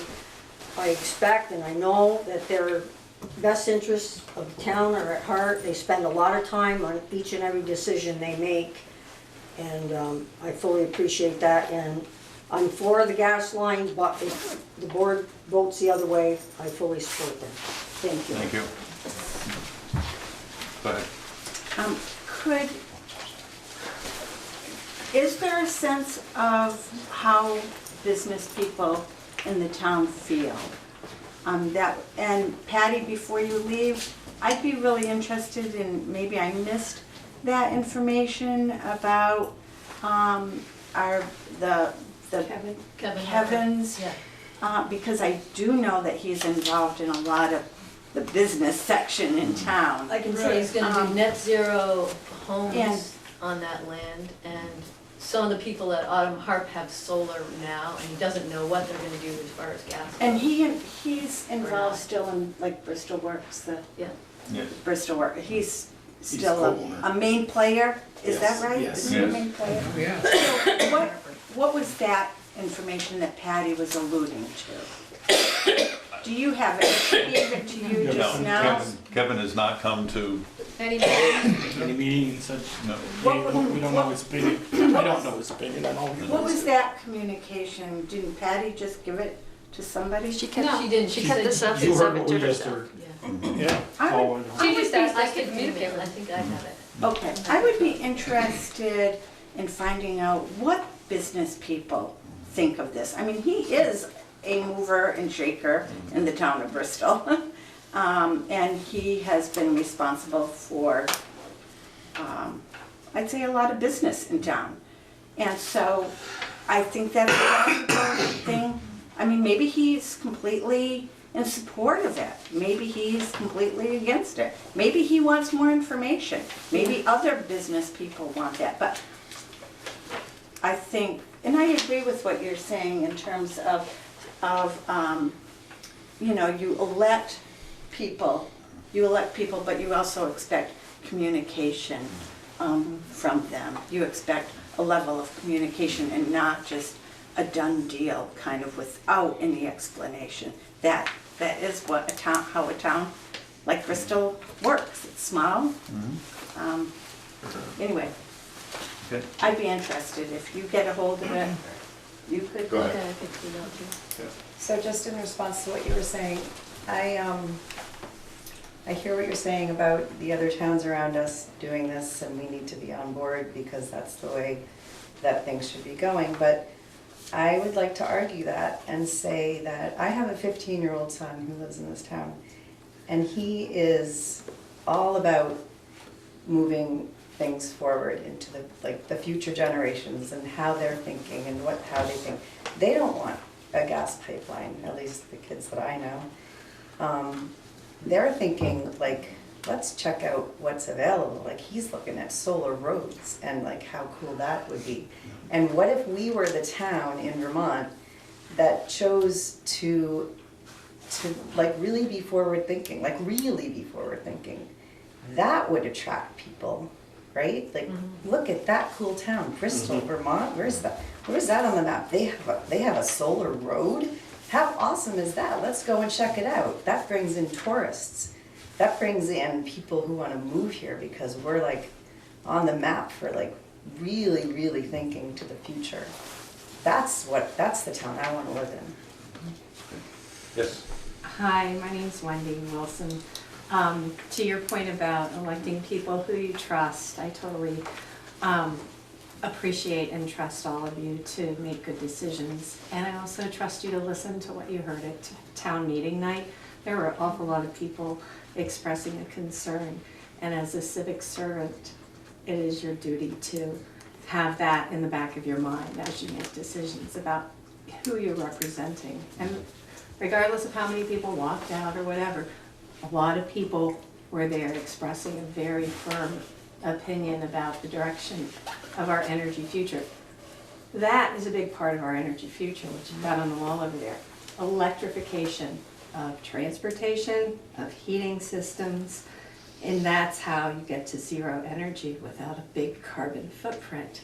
And as much as gas pipelines can help in the very, very short term reduce some carbon footprint, in the big picture, long term, I have to liken it to investing in a landline, investing in an intercom system, investing in CDs and vinyl and things like that. It's not the state of the art. It is not the future that's going to result in a sustainable climate for all of us. So do what you think is right to do. I hope there's information that supports how many people would really sign up for this, because digging up all these streets and putting in all of these opportunities without a clear picture of how many people are really gonna sign up for it, do you know that? But I how don't- many customers in I have no Middlebury idea. are Do you know that? Yeah, there are very few. in Middlebury? We've got, I think 400 on in Middlebury already, that are already connected. I think we're up to, I wanna say, then we've got 600, 700 signed up, so we're in good shape. We're on, so the way it tends to work for us is in the first year, about 30% of the folks that have the gas main in front of their house sign up. And then the next year we'll get up to 45, 50. In the legacy markets where we've been for several years, we're up at our average penetration is 87%. So 87% of the people that have gas main in front of their house connect to it basically. In Burlington, for example, we're up to like 92% basically. So those are the numbers that we see play out. How long has Burlington been on natural gas? Well, Burlington was served in 1966, something like that. 1965 is basically when we officially rolled it out, basically, when the company was started. Have you had a lot of trouble? No, in fact, it's gone great. A lot of happy people. I think that back in, were you gonna go? Yeah, I just wanted to ask a couple of questions. To Sally's question earlier about fuel oil and stuff. You know, when she said about the low income on her chart here, and low income can apply for fuel assistance and this and that. Does Vermont Gas have a program? So we do, of that yeah, nature? we do. We have a 20% discount program. So if you're income qualified, and the state does income qualify, so we work with the Chittenden County CVOEO that does the qualification, and so we've got hundreds of customers that are on our low income, and they get 20% discount basically. And so we're already 25% cheaper than oil and 45% cheaper than propane, and then obviously you're getting a discount as well. So for a low income person, and we have we're not burdening those low income people with getting a 250 gallon oil delivery and having to have cash on delivery. There's basically, we don't disconnect people in the winter months basically. So if you're from basically, the minute it gets below 40 degrees, so basically from November 1st through April 1st, we will not disconnect somebody for non-payment. So even somebody that can't make their bill payment, we're basically continuing to send them gas, and we'll deal with the bill at the end of the season basically, in addition to the discount that they get. Thank you. I just did hear from a friend who said she knows someone in Middlebury who hooked up and says he's getting gas and it costs more than what he was paying before. I don't know what he was even getting before, but he's really disappointed. So I think that happens too, and I don't know, I don't think it's always cheaper for people. Sometimes it's not. When somehow it was just maybe communication, he thought it was going to be less than it was more. Or something like that. It's interesting, we actually, because we have such a good price advantage, we do tend to sell on cost, but the convenience of having the monthly, kind of stabilized, always on service is something that we need to sell more, because it actually is a pretty unique advantage to our product. And also our position is that we're the cleanest fossil fuel, so we're cleaner than oil and we're cleaner than propane, and we certainly, if you look at the EPA's data on the footprint of our product versus oil and propane in particular, we're definitely cleaner. And so we should do a better job of selling the benefits in addition to just cost, because it's always, so for example, if a customer had to put in a conversion burner, they may have to spend another $20 a month. Well, if they only have a $50 or $75 a month fuel bill, that $20 a month could mean that they're not going to necessarily save. So every customer can be a little bit different, but in general, when we look at the customers that have converted to us, you know, they're all saving a lot of money. And again, when we come to town, we sit down with every customer that wants to have us sit down with them, and we do a you know, basically a cost comparison. So we look at your prior year's costs for oil or propane or whatever you had, or electricity, and we do a cost analysis for you. And we also include the costs for conversion if you've got to add some equipment to convert to natural gas. And so that is a cost estimate for the customer, and it tells them whether they're going to save money or not. So we do have some customers that don't convert because they're not going to save money. Other customers do. I mean, that's just the nature of it, but it's your choice, and you don't have to sign up if you don't want to. Okay, so if people have questions for these folks, please ask them, but for the sake of us moving on, no more statements, please.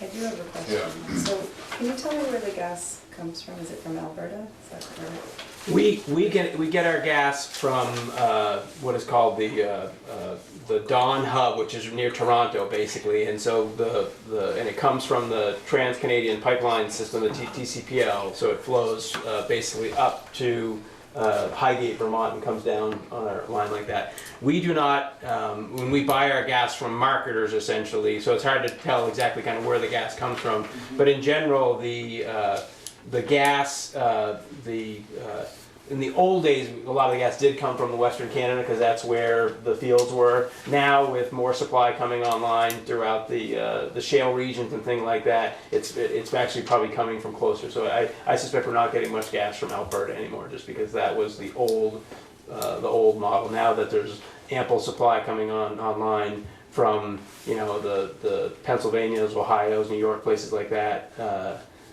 their gas is flowing up through the system that way now. So do you know how those people are? Like, what's the state of their health? And because the areas around them are being fracked and there are wells being drilled all around it. Yeah, and you know, so obviously hydraulic fracturing is something that is being done in both the oil industry. So the gas in your car could well come from a well that was fracked, as well as the oil in your home today, or the propane that you're burning in your home today could have come from a fracked source. I don't know what percentage comes from fracked sources. We are adamant about promoting, you know, the best practices in terms of extraction. So my boss is you know, provided information to certainly the Obama administration around promoting, you know, best practice. So basically, to the extent that people are not fracking in a conscientious way in terms of, you know, dealing with there are ways to frack that are basically best practice, and they don't have the issues that you're referring to, and we support regulation to have those. We would be happy to have that be the baseline for all extraction of both oil and natural gas. Other questions? Behind Yes. Yeah, just on the fracking, on the fracking point, does Vermont Gas support disclosure of the actual contents of the fracking fluids? Because my understanding is that that's proprietary and nobody actually knows what effluents are coming out of a fracking procedure. You know, we would support, to the extent that that was a tangible step to move forward, we would certainly support that. We don't have a problem with that. We think that there should be strict standards on it, and we would support that. We're involved in a bunch of national groups that are actually trying to promote this and trying to push on the industry to get out ahead of this and adopt the best practice. I do think, based on the information I've read, that some of these examples that have been cited are the exception, not the rule, but I'm not going to sit here and say I'm an expert on fracking practices around North America. I just moved up from Pennsylvania about 2 years ago, so I have a couple of perspectives. Yeah. Okay. John. Yeah, John Chapin. John was the nickname. So I'm going on a premise of a few things, but there was a statement made tonight, and it started off this way: if Vermont Gas is coming in. Does anybody actually recall how that statement came into the conversation? It came from a select board member. So the premise is if. So this is a draft agreement, and so I still am going on the premise that this is not a final decision. And I don't want to interrupt you, John, but they have to go through Act 250 permit process and that, so, you know, The question becomes ultimately if they are approved by the state Act 250 permit before they can come through. Right, but at the same time, as a select board, you're in negotiations potentially into an agreement. Is that right?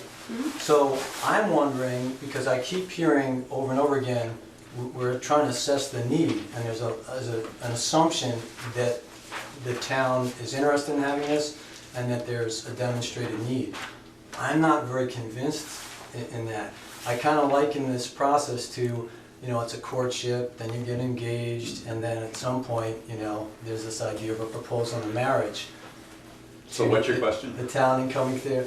The question is the select board in a position that if there was a non-binding vote that could be put out into November, and I raised this at the town meeting, would it be possible to suspend this decision and not continue to go along so we could hear the will of the people? We are elected to make decisions for the town, and my feeling is every time something comes up that a group of people have an issue with, if we go out and have a referendum or a vote on the town, every one of those things, there's no need for us to get elected. And that's my opinion, and I'm speaking for myself on that.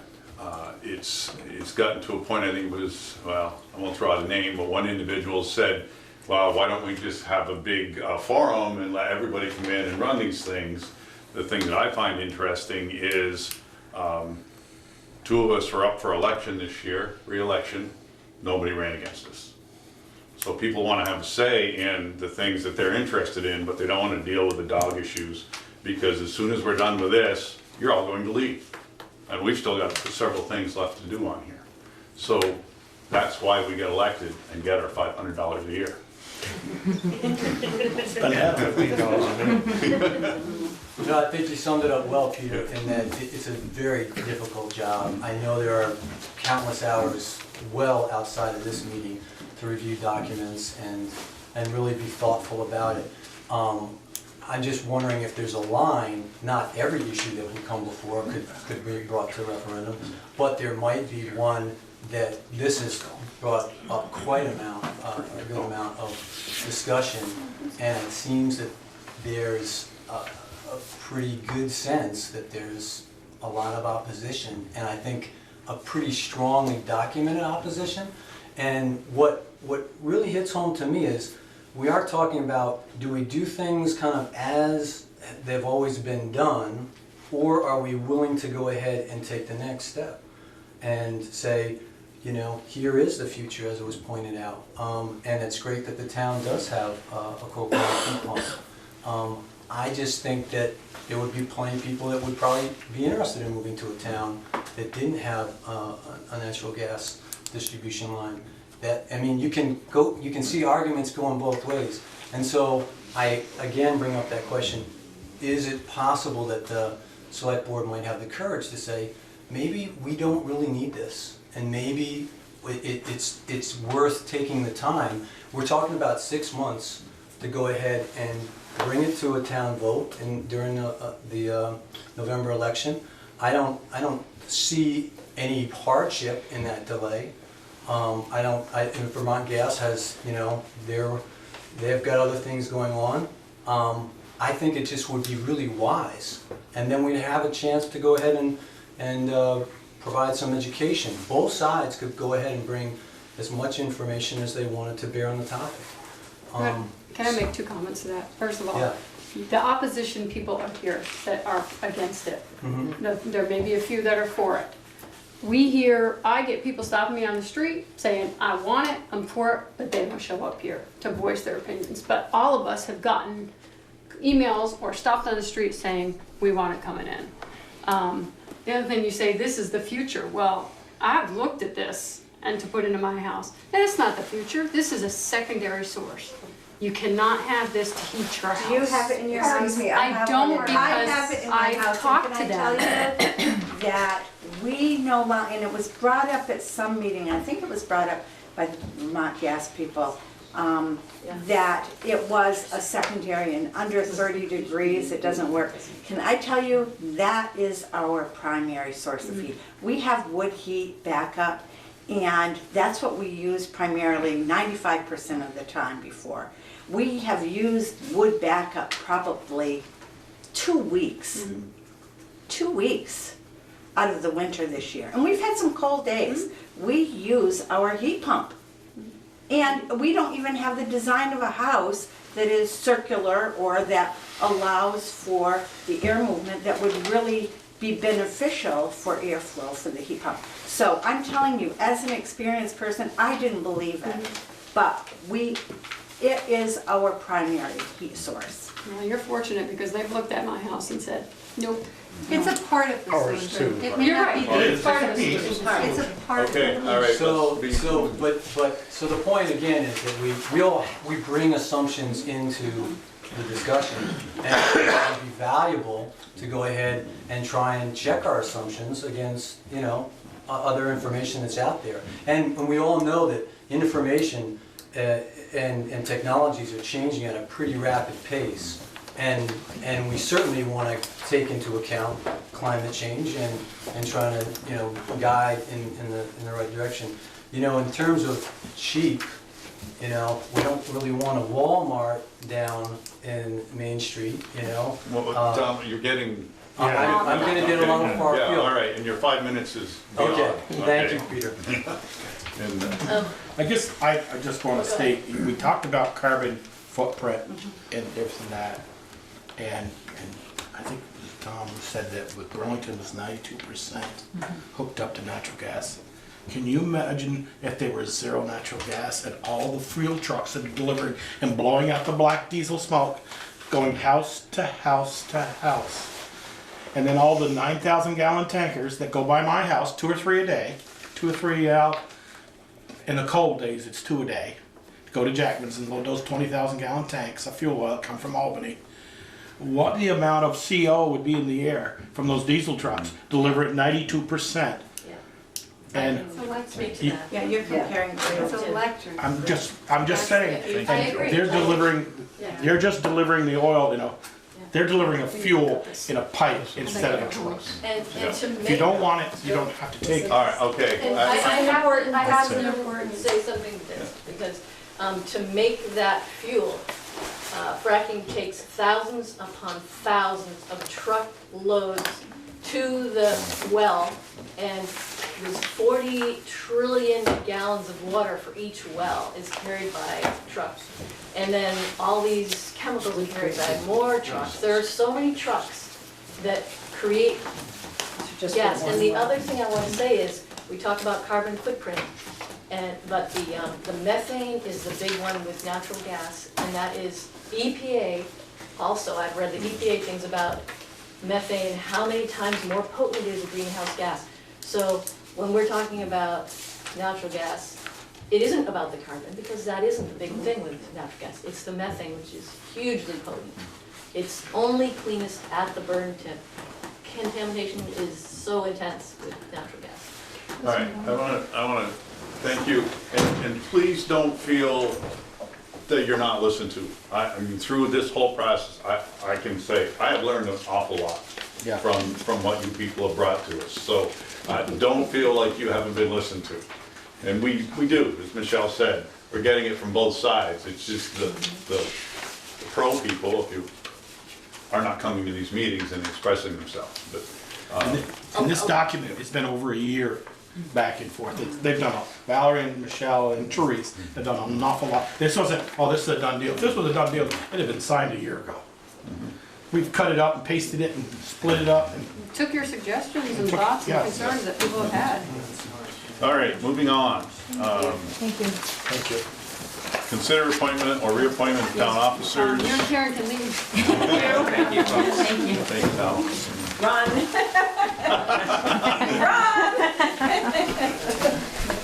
Oh, I'm sorry.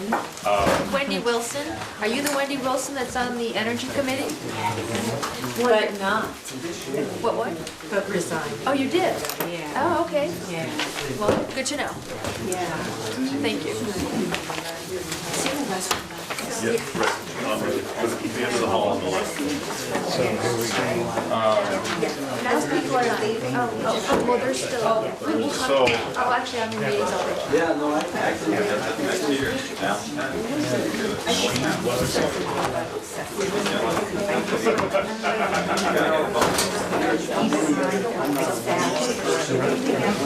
folks, if you're going to have conversations, please move them out in the hall. People on the TV cannot understand that are with all the background noise. Sorry, Sharon, it's not accessible, it's not. Thank you.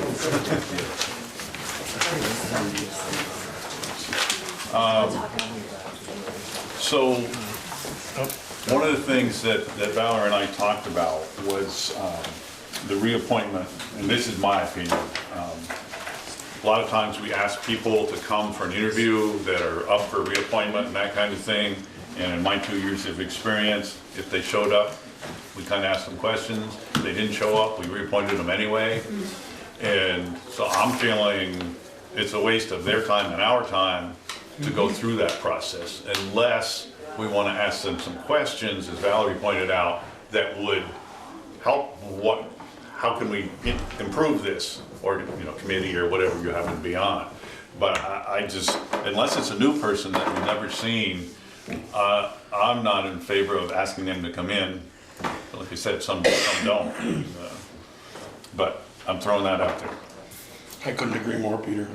We usually invite them in. You got any questions for us? How's things going? Okay. Yeah. And we've taken half an hour of their life, they're never gonna get back at it. So this table in your packet summarizes those folks that responded back to me about their interest in being reappointed. We just learned from Wendy Wilson, I just learned from Wendy Wilson that she had resigned from the Energy Committee last year, so she's a no. I heard from Diane Cushman today that she would be interested in town health officer. I hope so. So she's a yes. Great. Yes, I agree. Yes. So we have a number of yeses. We have some that are no's and some that we haven't heard back from.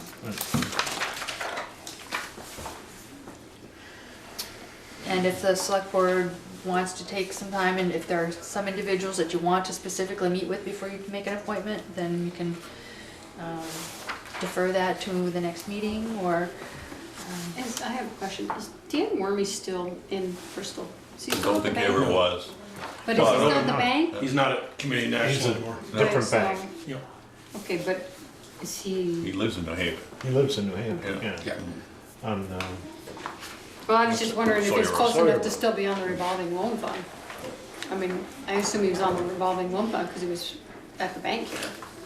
But it was because merchants used to handle the paperwork. Right. Yeah, that's why he was appointed. And So I do still you think believe he they wants do. to still be appointed, or is there somebody else there that we could tack into? yeah, what bank is he in now? I think Northfield, or North Country, I'm not 100% sure. I plow his driveway, but I don't see him very often. I could call him and ask him. So, Peter, could call Dan and ask him. Yeah, let's find out if he's still interested. I mean, if he's Not not, because, then what's her name was interested when we pulled her off last year. who's that? so Kelly Wood. I think the big ones are the no's, and certainly the biggest one is our tree warden, particularly since I think we're gonna have some major issues with sidewalks and trees come construction season. And we need to have somebody with equivalent expertise that David Brent has, and I don't know how many people there are like that. But nobody puts them out. There's gotta be somebody down there that knows. Well, yeah, I was thinking, Jason? if one of them is Yeah. interested, yeah. Another suggestion had been Chris Urban. who Chris Urban, yeah. has a Runs a nursery. One option certainly is to put an ad in the Front Porch Forum and in the Addison Independent. I think Front Porch would do I it. would start with Front Porch. Okay. Yeah. Pete. And- Ian has. Yes, Ian. Would anybody on your conservation commission have ideas? Anybody from the Conservation Commission maybe? That's a good question, they may.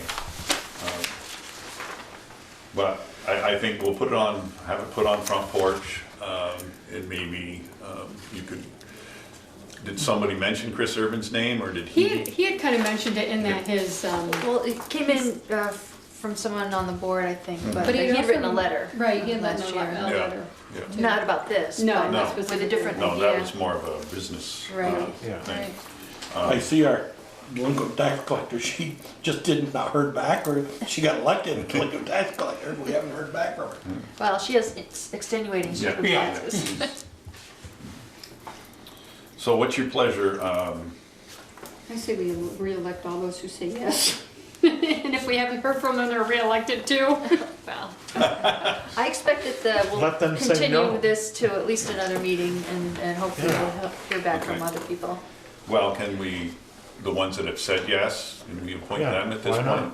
Sure. If Motion? they- I move that the people who said yes get reappointed. Okay. I also think that if we haven't heard from them, we should reappoint them.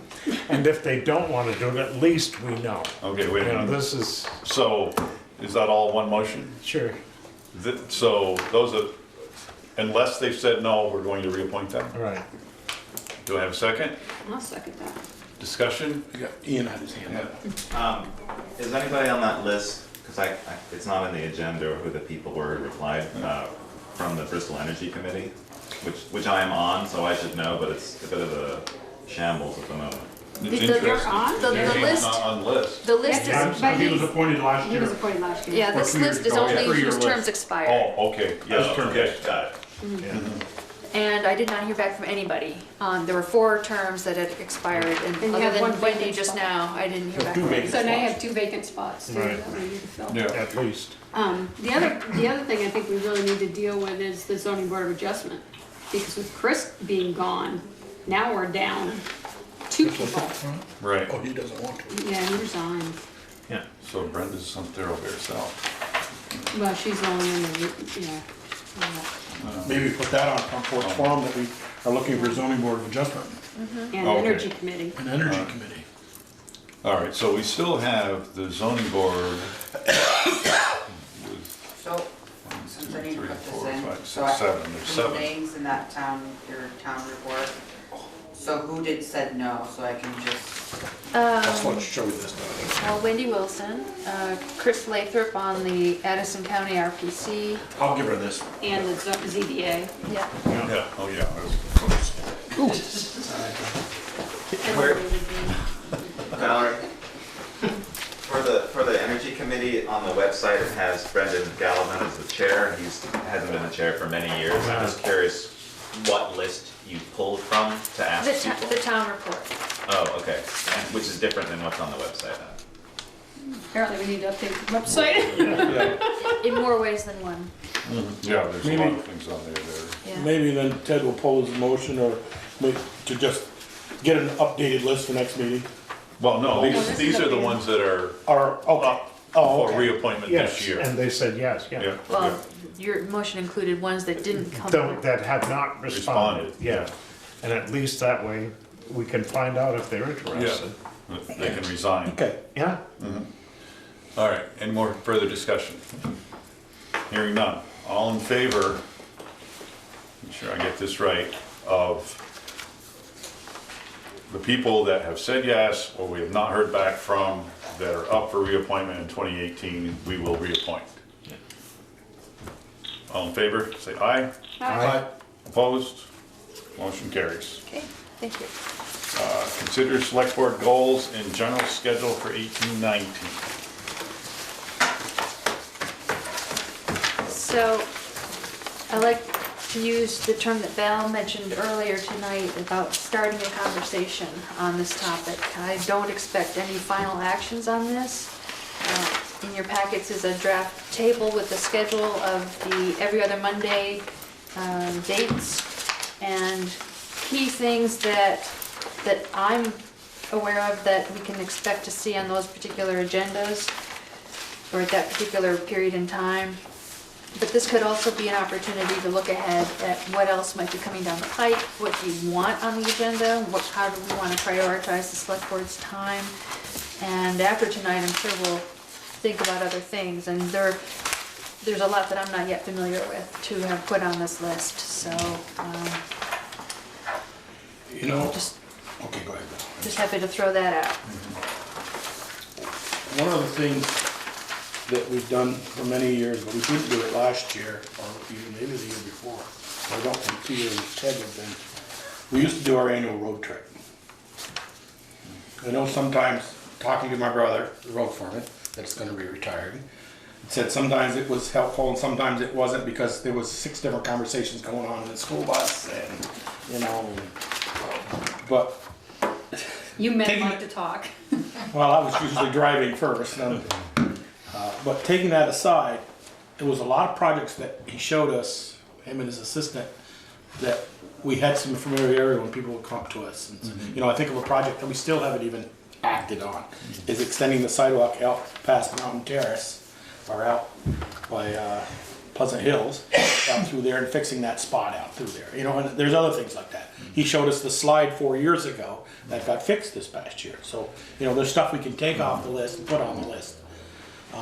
I'm just wondering, before he leaves, maybe we shouldn't, you know. Can you tell me it how would to- help Valerie out to see all the projects. Well, he and I went and spent a couple hours last week on that very thing, and it was very helpful. I was gonna say, it's very helpful to me because I'm not as familiar with, you know, all the projects and stuff that he does. But we were out for 2 hours and still didn't see everything. Oh, I know. So, but that's not a negative comment, it's just, so how would this work?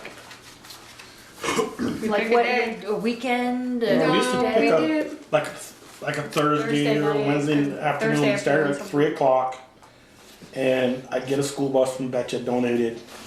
And we'd start with, you know, Small going over to school Holly bus. Hall, little Small small school bus. And he would take us, he'd have a list and we'd all have that list and he'd say, okay, you know, we'd go to the pump house, that's not his, or the water departments.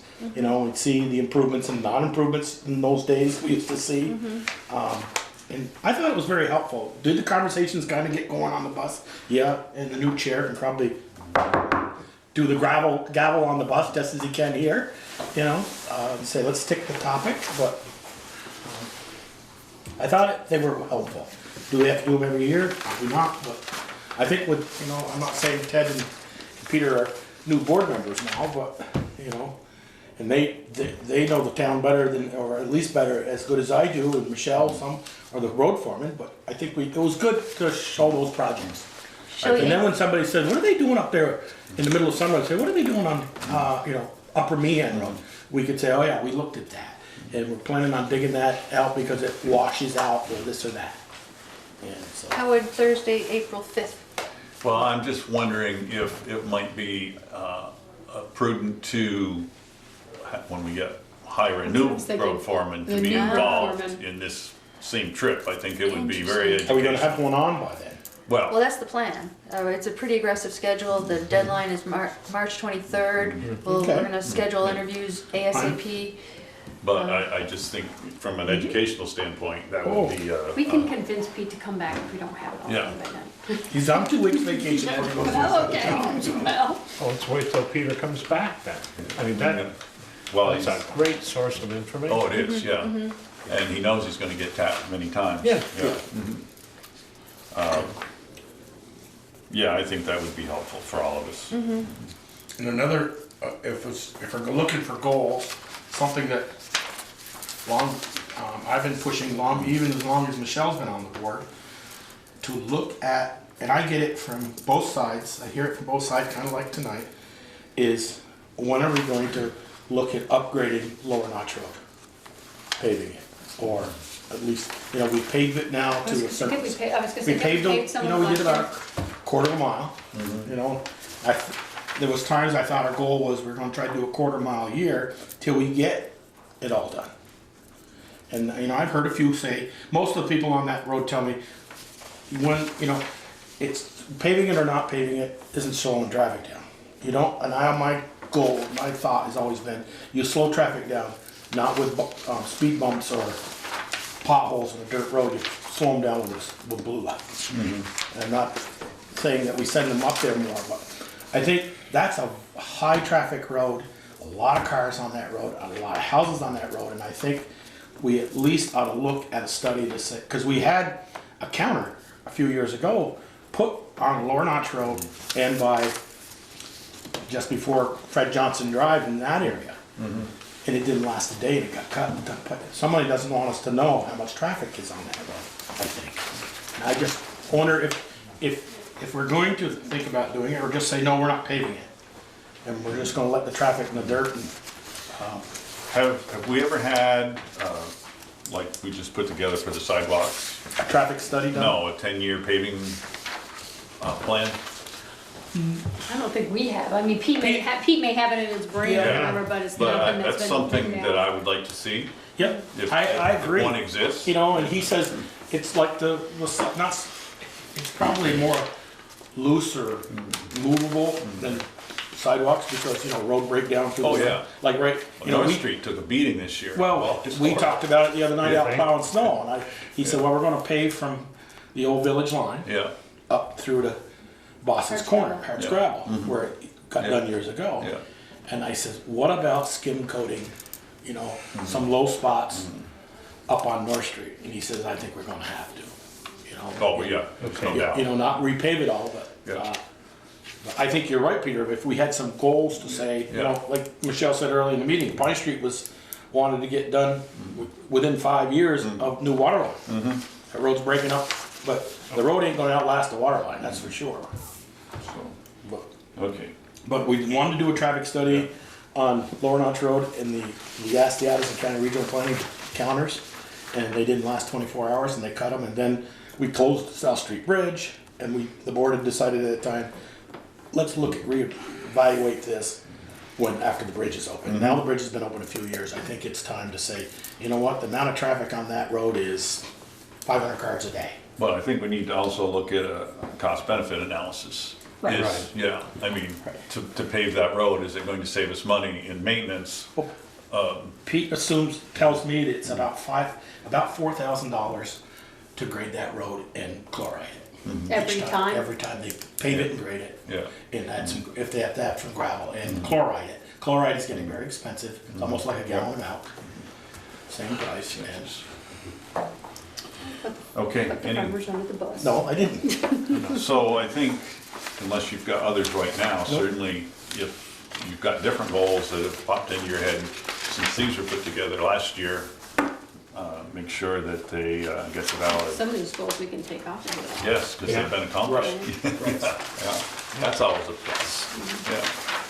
So if folks want to send me some notes or mark up your tables or mark up the supporting the list that was developed last June, get that to me and I'll compile that and we can look at a new list next time. And you know, the one on the top has been one of mine for a number of years, but I don't envision a full-time there, but No, it's the types, as I said earlier, I think it's the types of things to make sure Jack of all all the trades. Yes, you know, when they'll put storm windows on and off, and to shovel, or and whatever, those types of things. And if that goes along with, it may not be the same person who can do that sound system. I don't want me messing with that. No, I'll have it fried in about an hour and a half. Yeah. But no, I was thinking maybe, you know, that could be a person also that covers, you know, like you said, the boys were dragging last week. And their eyes are about holding up the toothpicks. They've been plowing for 24. Yeah. You know, that person could stay on, you know, get a CDL and drive. Wow, and now you're looking way beyond what I was thinking. Well, to fill in. Yeah.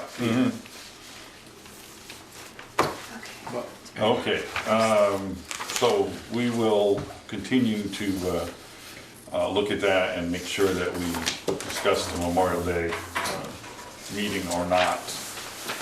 Okay, number 4, consider the request from John Monks to coordinate his loan to Vita through the revolving loan fund. Valerie, you want to explain that, Oh, please? John is here also. Oh, okay. Yep. Oh, hi, Don. And there's some information in your package outlining the request that came in fairly late-ish. I mean, just in terms of timing to get everything to the select board. Let's see here. Pete Ryan prepared a table summarizing, you can pass them down. I think I kept them, yeah. John, why don't you come up? And John can explain the background behind his refinancing and consolidating some loans. But this table shows, thank you, the town of Bristol's position, security position with respect to these other loans that are out there. Bristol has 2 different loans that were taken out at different times, as there are multiple loans from other places. And there's a little bit of, maybe you have more information about Bristol's position. Yeah, I think there's an error in some of the paperwork that happened. The loans with Vita are in the first position. The loans with the town are supposed to be in the second position. When they did up some of the new documents, some of that got Addison County loans got put ahead. Yeah, and that's not right. And I just found that out today. Thanks to Peter Ryan. Right. So I'm gonna first thing tomorrow start getting that straightened out. I don't know where or when that all came to be, but there's a mistake there. Well, glad we caught it. So I was gonna say I have a question. So, John, you've got your, you're almost doubling your Vita loan, right? That's not paying off any of the existing loans you have, or it is? I thought I read something about that, but. So I have a line, so with Vita right now, I have a $50,000 loan and a $50,000 line of credit. The line of credit is being reduced by $25,000. I'm getting a $100,000 loan, but actually only receiving 75 of that. 25 is Paying down the line of credit. The line of credit is being reduced by 25,000.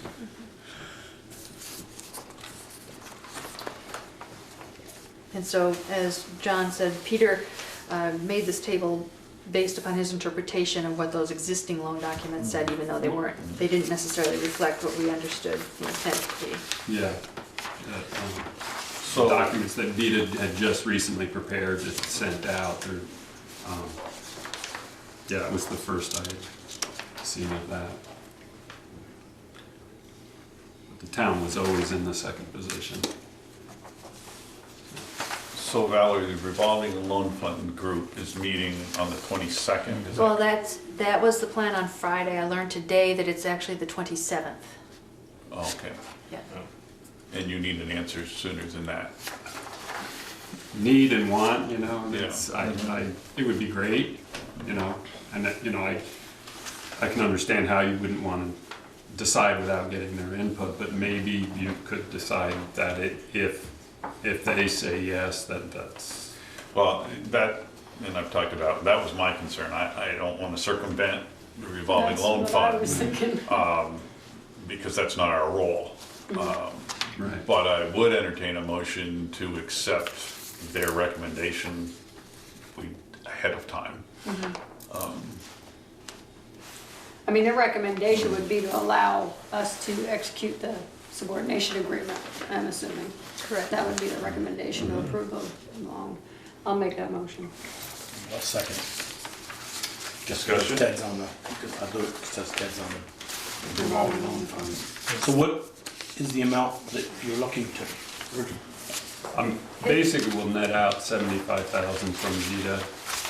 You know, and some things to point out are, you know, that in the past year I've paid down No, what are you looking for on the 27th from the revolving loan fund? I guess that's. I'm looking for them to say yes, they're fine with basically. It's basically, well, it's hard to tell from this table now if our position is actually going to be corrected into second position. So this table doesn't show that. But this is intended to show how much debt is ahead, how much security is ahead of the town of Bristol. You know, where we are in the line. This is if the new loan, this is where will be here. we're gonna be after the VEDA. We're here, but we should be here, you know, we should be in second position. Right. After the, I support that, because I don't wanna end up like with this place over the mountain that we walked away eating about $79,000, because we went from second to third position. Vita's in the first position, so. No matter what. Yeah, and that isn't gonna change. So anybody, because the first position amount is growing, you know, those behind the town in Addison County have to basically say yes in order for that to happen. So I'm not, you know, I'm not asking the town for more money or Addison County. Let me fix my motion on this, make it clear. She's gonna fix her. I'll make a motion that we approve the recommendation of the revolving loan fund, assuming that the town of Bristol is in the second position. Okay. I'll second that. Okay, you'll second that, Tom? Yep. Any discussion on that? Because the only discussion is he's borrowed 85 a few months or years ago, and it's not gonna change, it's still gonna be 85. That for the town, that I owe the town? Well, I had borrowed 100, I paid it down. You paid it down, yes. Yeah, I make payments every month and it keeps You're paying dropping. it down, right. So you're not asking for any more money from the He's town. just asking us to Not tonight, no. asking us to Subordinate Yes. to the VEDA, Yeah, it's- because he's refinancing. It doesn't, yeah. You have to have, yeah, okay. Yep, Did somebody second that? I Yep, totally. totally. Okay. No further discussion? All in favor? Aye. Opposed? None? Okay. Off the races. Thanks, David, I appreciate it. Have a good night. Good night. So one question, I don't know if I need to be authorized to sign any of these documents. For, Town of The Bristol. subordination. Yeah, or whatever, maybe that's just, No, somebody's gonna have to sign it for the town. yeah. I don't know if that's just automatically authorized stuff No, or. we usually authorize. So I'll make a motion that we authorize Valerie to sign the subordination agreement. Should the Second. revolving loan And a fund second. approve. Any discussion?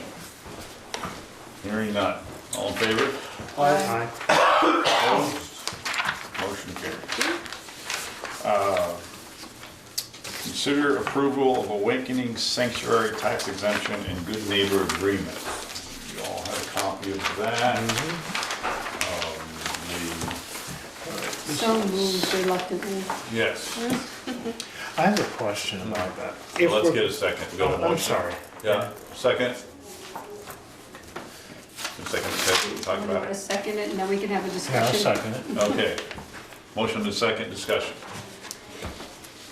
Go ahead, Ted. Discuss. If we're going to forgive the state education tax, does the state forgive that as well? No. I mean, who makes that up? The rest of us. Yeah. Mm-hmm.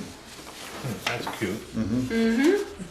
But if you remember the conversation when this first came Yes. before us, 2 other communities have already Right. dealt with this and they won. No, I just didn't know Yeah. No. if the state was going to forgive it as well, No. or, No. so we get some money from them plowing the roads and all the rest of that, but then we don't actually get that. That may go to pay off the state education fund, right? A portion. A portion of it. Small portion. Well, yes, you could probably look at it that way because the money that they pay for their municipal services, Right. the rest of us, it's taking money from the rest of us to pay for their education Exactly. tax, yes. Yeah. So, Okay, I didn't know where that was. I didn't know if the state also forgave it, which I really seriously doubted. Wishful thinking. Yes. you were correct. This burns me, I know Michelle like you do. On that page, tax exempt and good neighbor agreement, the number 4 spells it out. Proposal to pay municipal taxes only. Are they in the rear or did they pay those last year? I didn't see them on the deck. They paid their taxes last year. So, but does number 5, the party agrees that living well shall not be required to pay property tax on the property located at 71 Maple Street, Vermont, going forward. So, Well, then it's not considered a tax, I guess, we're no. considering This is an agreement. Right, okay, They're all right, I just in wanna make lieu sure, of. It's an okay. agreement that, They'll pay you what that would have been. right, Okay, yeah. okay, then I'm cool with that. That's I'm not the way- cool with it, I don't like them. That's the whole purpose of the agreement. No, none of us like it, I don't believe, but, Just want to get your tooth pulled without Pay even one way knowing or it. You pay don't like another. it, you're gonna have to do it. further discussion. All in favor? Was there, oh yeah, there was a. There was a motion Got in a it. second, yes. We said that begrudgingly. So are we authorizing the town administrator to sign this on behalf of the town? Yes, I will make that Yes. motion. Yes, do we Town have the choice? administrator can sign. Yes, and I'll on take that behalf as a second. Discussion? All in favor? Aye. Okay, I don't get Thank you. used to that. Consider membership of the Addison County Chamber of Commerce. Go ahead, Valerie. So I noticed that last year at this time, there was a decision of the select board not to renew the membership, but there was no discussion or reflected in the minutes about why or any, what even They prompted. provided us with any services for that money. No. I don't know if, I had a good meeting with the new director, and from his perspective, the chamber is very interested in doing what it can to promote Bristol. Bristol is a key community in the county, and how's he gonna do that? we didn't get into specifics exactly, but. Okay. I do believe that things that we want to promote here, that they can help do that throughout the county. And for $175. $175. Where'd you find that number? I was looking. Yeah, Where'd you find that number? It's a super secret number. Obviously. Yeah, I looked too, and so I had to ask him, and he told me that 175 is the municipal rate, the lowest rate available. Which they don't show it on here because it's a municipal rate. I suppose. Got it. Because the rest of them won't. But for the opportunities for promotion and collaboration on things, I think it may pay for itself. Anybody want to make a motion? I move that we join the Addison County Chamber of Commerce. Second? Sure. Okay, motion and a second. Good. I just gonna ask, I guess, I'll ask is it the director of, no, don't turn around Ian. Is it the director of Bristol Core? Yes. Are we getting our money's worth? Don't want about the 175. Are we getting anything for it? We weren't a member. Right, but Yeah, but when they- we were, I think you have in the past, yes. You know, they collaborate with the rec department for the Harvest Festival. They also, the car show is one of theirs as well.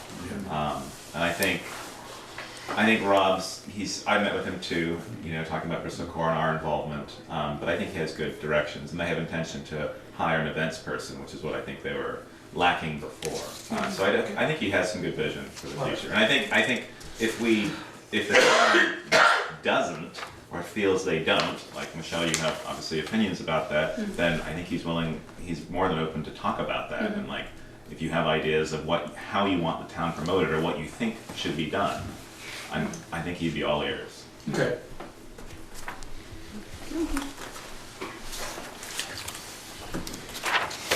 Further discussion? Hearing none. All in favor, say aye. Aye. Opposed? Motion carries. Consider receipt of firefighter Matthew Babcock's resignation letter.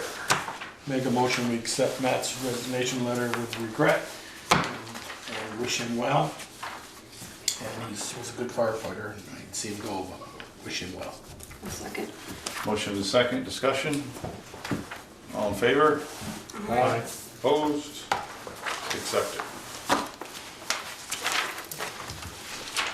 Authorize accounts payable warrant, any liquor licenses? It wasn't There's a liquor license, or there's a permit. an event permit? That's the one that we keep having problems with. Okay, yes, so Are we skipping number 8? did I skip number 8? Approval of Oh, minutes. yes, I did. Well, you might as well. because It I'm wasn't, not wasn't in the done. packet. The grant application took a lot longer than I I didn't know expected. if it was No, but Yeah. they weren't in issued the, tonight. minutes weren't in the No. packet, so I didn't. Right. Okay, Okay, yes. I'm getting there See, though. that we're was skipping number 8. one of those subconscious things that I did. You're being efficient. Yeah. How are we with the November, December, January? February? They're still in the same situation of catching up. So, for the third meeting in a row, we have the request from Art on Main, and it is a Chamber of Commerce event, and it is a mixer to be held at Art on Main, approximately 50 people, and they'll be serving wine, and that's why they need this permit. And they have, as they said, they have a licensed bartender or something like that. So, I'll make a motion, we approve the Art on Main's permit. Second? discussion, It's inside, right? It's all inside, right? it doesn't say, I would assume so, yes. Oh, location, it's in the gallery, yes. Hearing no discussion, all in favor, say aye. Aye. Opposed? Motion carries. I'm gonna give, When and what time and what date is the event, Peter? The date, April 19th. Yeah. yes, April 19th from 5 to 8. Thank you. And the warrant number, Joel? $49,571.07. 49571.07. Select board concerns. Joel? I don't have any tonight. Michelle? I'd just like to say congratulations to the Mount Abe girls Mm-hmm. team, for basketball team, for D2 state champions. Great game. All I got. Ted? Yes, we had a historical society meeting on Thursday night, and the question came up, when is Howden Hall going to get painted? It was on the schedule for last year, it never happened. And the last time it was painted was 2006, and it's really hard to get 12 years out of a 5-year paint job. The place is looking pretty rough. Yeah, okay. We'll add that to that calendar. Holly, you said Howden Yeah. Hall, not Holly Hall, right? Howden Hall, yes. Yeah, I remember them being on the list, and they kept, I thought we had a We did. estimate. I thought we had an estimate. I don't Somebody remember came the in- estimate. I thought we had an estimate. Yeah. Yes, Ian? If and when you decide to paint Howden Hall, could you please paint the new Bell building the same color as Howden Hall? It's still beige, Yeah, it not is. white. So that would be included in the bid. So we'd have to put that out to bid. Yeah. I had some other stuff, but it's primarily executive session stuff. Diane Cushman, we agreed to pay her, We did. and that is still in the works, right? It's in the budget. It's in the budget. Yeah. That's what I meant. Next fiscal Yeah. year. Yeah. Devon Lane, is that an executive session thing? That's actually not on tonight's agenda, but, Okay. but probably will be on April 2nd when Okay. Peter's back in town. Because I had heard from somebody a very good idea for what to So do hold with that that. idea. Huh? Hold that idea until April 2nd. Not a problem, not a problem. Well, and I saw the email that Ted sent earlier. Didn't the board vote to do that work? Let them do that work with an H line? But we had Yes. some discussion subsequent to that. Yes. But not at the board level, did we? Just through No, we emails? were talking, to the I board, think not you the missed board that level. meeting. Yeah. Yeah, Peter that's Ryan the was last here. meeting. Yeah. You weren't at. The one that you Okay, missed. We're from not the at that 19th? last meeting, Okay. yeah. Okay, sorry. And Okay, yes. I sent everybody pictures of the bell in Holly Grove. Right. Yes. Yeah, look at that. Okay, what's happened up there is the bell sits in a carriage. It sits like this, the bell in the middle. The bell could swing, but that is not the way it rings. There's a hammer that bangs on the side of the bell. And what's happened is the carriage is starting to do this. And it's actually moved enough so that the pins that hold the bell in the carriage are 2.5 inches long. On one side is only 3/4 of an inch of rod bearing in there. And it ain't looking good. So what's your recommendation? Well, okay, what I would do is to get up there with a ratchet strap and just start pulling it back together. But you have to be sure that you're doing this and not this. Oh, yeah. Yeah. And then when you And once it gets, pull it back slowly.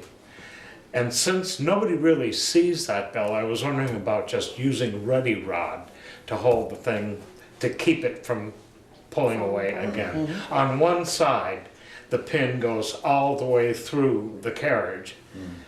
And that's what you want on the other side, and that's not the situation right now. Okay.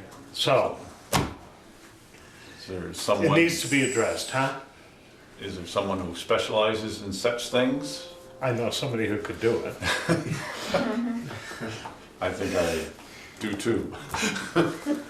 But once you get it back together, you pull it back, then you're talking about using rods, so the rods would just hold the two pieces in place, you're not talking about supporting the outside of the two. To keep them from spreading. Right. Yeah. To keep them from spreading, right. Okay. So right now it's like this, with a bell in here. Right.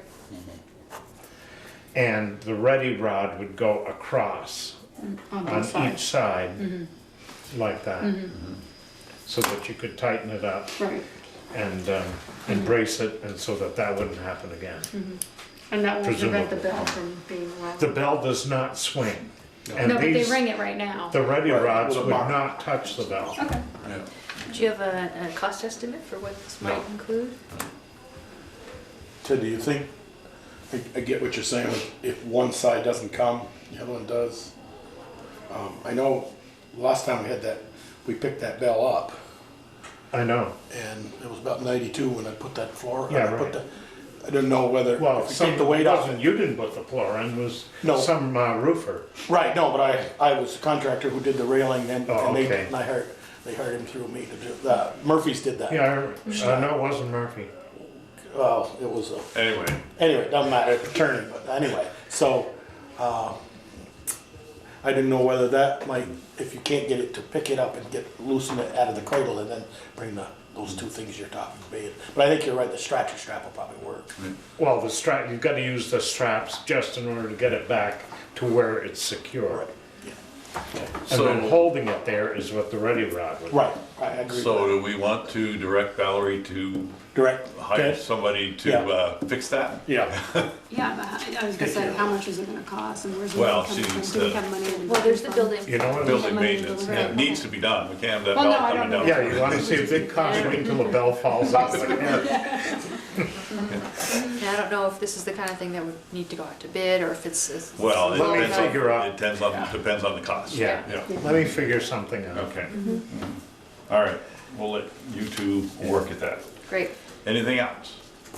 Oh, let's have a look. No, I guess that's Okay, it. I'm good. Town administrator's report. All right, let's see, a few things. West Street update, I wanted to let you know that let's see, Jamie Simpson from Green Mountain Engineering and I met with Lindsay from Munson back in December and again on March 2nd. And we talked about the schedule and liquidated damages, and they are planning to resume the work on the sidewalk on May 14th if the weather cooperates, and earlier if the weather really cooperates. They expect it to take 3 to 4 weeks of additional work, and some of that work includes stuff that's within their contract. Some of it includes work that we added to the contract just to do the comprehensive project on the sidewalks. And Lindsay will be preparing a change order for the select board's consideration to address the additional time that this is taking. Okay. I guess The my- additional time it's taking for the stuff that's not contracted? Well, for the whole thing. I mean, whatever's whatever is within their contract and was within their contract, and the time that they went over after November 23rd. So why do we went have to into do a December. change order? Don't have to. I was gonna say, they went over, why do we have to do a change order? No, she would submit the change order for the town's consideration, and then the select board can decide if it's justified. So did they do work above and beyond what the contract? No, was? no. It just took them longer. It just took them Yeah. longer. So that's not our problem. I was gonna say, that's what I'm trying to Yeah. think, that's not a change order. No. I mean, the change order might be for the additional work we may be asking them to do with the sidewalk. Well, that's Right. true as well, Yeah. but this would be a change order for the select board's consideration regarding their explanation for why it took longer than the contract time. You care. Yeah. Okay, let's see what we get. Yeah. The Lover's Lane Orchard Terrace extension, the survey, Vermont Engineering completed the survey of the Lover's Lane area, and we've heard back from the USDA Rural Development that the remaining loan funds from the West Street project, if the town chooses to proceed with actually constructing the project, we could use the balance of that loan for that project. They would love for us to do that. And I've asked Vermont Engineering for a preliminary design plan and cost estimates, so we're on the path forward for that. With Woodland Apartments, the permit applications are underway from their project engineer for the state approvals for connection to the water system. I'm still waiting on some information from Susan regarding their sampling plan data and flow data, because we need to have VTUMS add the Woodland Apartments sampling plan to the town's consecutive agreement. So that's moving forward. And the Downtown Transportation Fund grant application for the Main Street lights and sidewalk improvements was submitted this afternoon. $100,000 we're asking for, so we'll see how that goes. And this afternoon we heard good news that our grant application for the stormwater,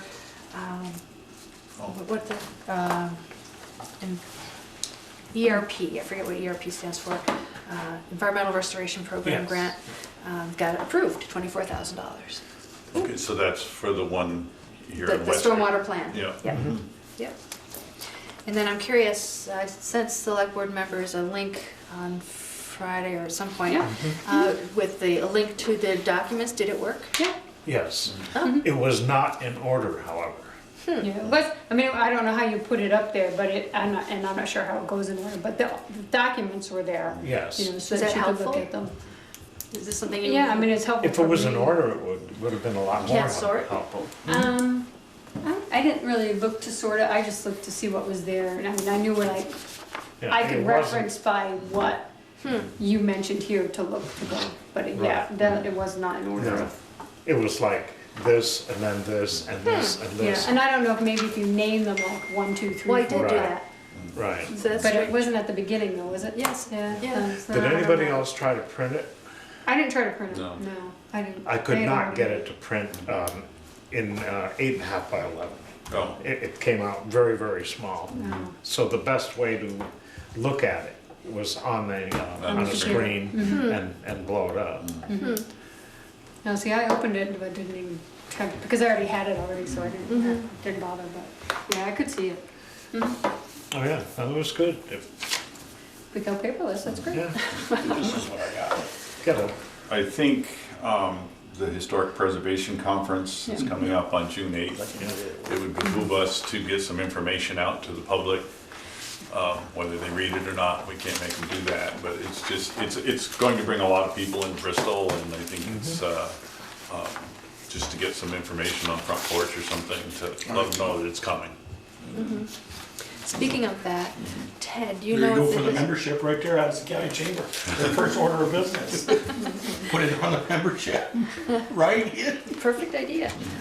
Speaking of that, Ted, do you know if the Historic Preservation, the Historical Society has a walking tour, a written walking tour, or self-guided walking tour of the neighborhoods? We used to do that, and we haven't done it in a long time. Maybe that would be a good idea. I would imagine a I'll lot of bring the that up, conference yeah. attendees would appreciate Sure. a guided tour. Okay, I'll put it out there. Will you be open that day on Friday? What? The Historical Society? It certainly can be. I think it should be. I have a key. Well, I think they were talking about using that as one of their conference. I know. One of the breakout Yes, I know. areas. I'm being ridiculous. On that, there was a walking tour brochure that they put out. There was a desk out there for a long time. You probably got a copy of it at home, right? I might have. It was out there, so look at it. Great, thanks. That's all I Okay. have. Other business, correspondence reports, or correspondence received, difference. Hearing none. Can I ask Yes. a quick question? With the West Tree, are they only fixing the sidewalks? Are they done with the road? They're done with the road. Yes. That road will be like that until 2020 when State AOT comes comes through, and then they're gonna pave all the way through the village. It was a really wise move to put it off another year and let it settle to its worst condition.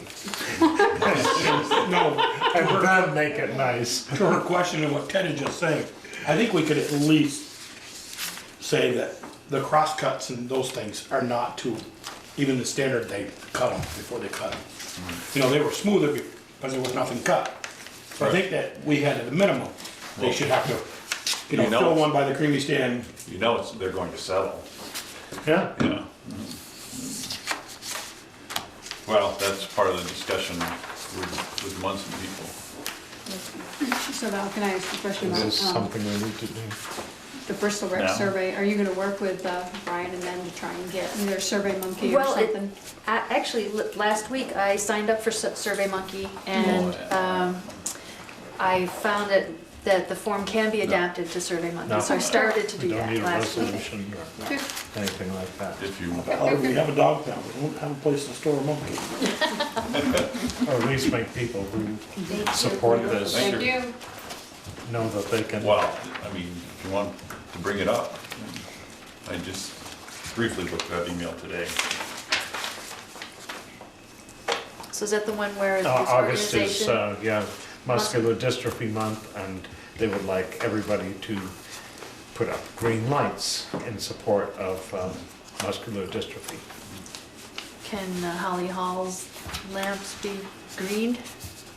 I don't know why not. I mean, they did the Since they now street, work. they did the street lights for something. When did they have them covered? Film. Was that the film? Yeah. Okay. Yeah, they did. They wrapped them, right. April, the month. August. Keep it on the burner stick, so we get closer. Yeah. Okay, Michelle. Read it up, Michelle. Is it in here? Yeah, Majority executive in here? session, back in the page, Yep. on the agenda. Oh. Usually it's read out, but usually It's written now. Oh, yeah. So I make a motion now, we can move into executive session for personnel matters pursuant to, oh God, what's this? Right here. 313A3. One VSA subsection 313 subsection A subsection 3. second.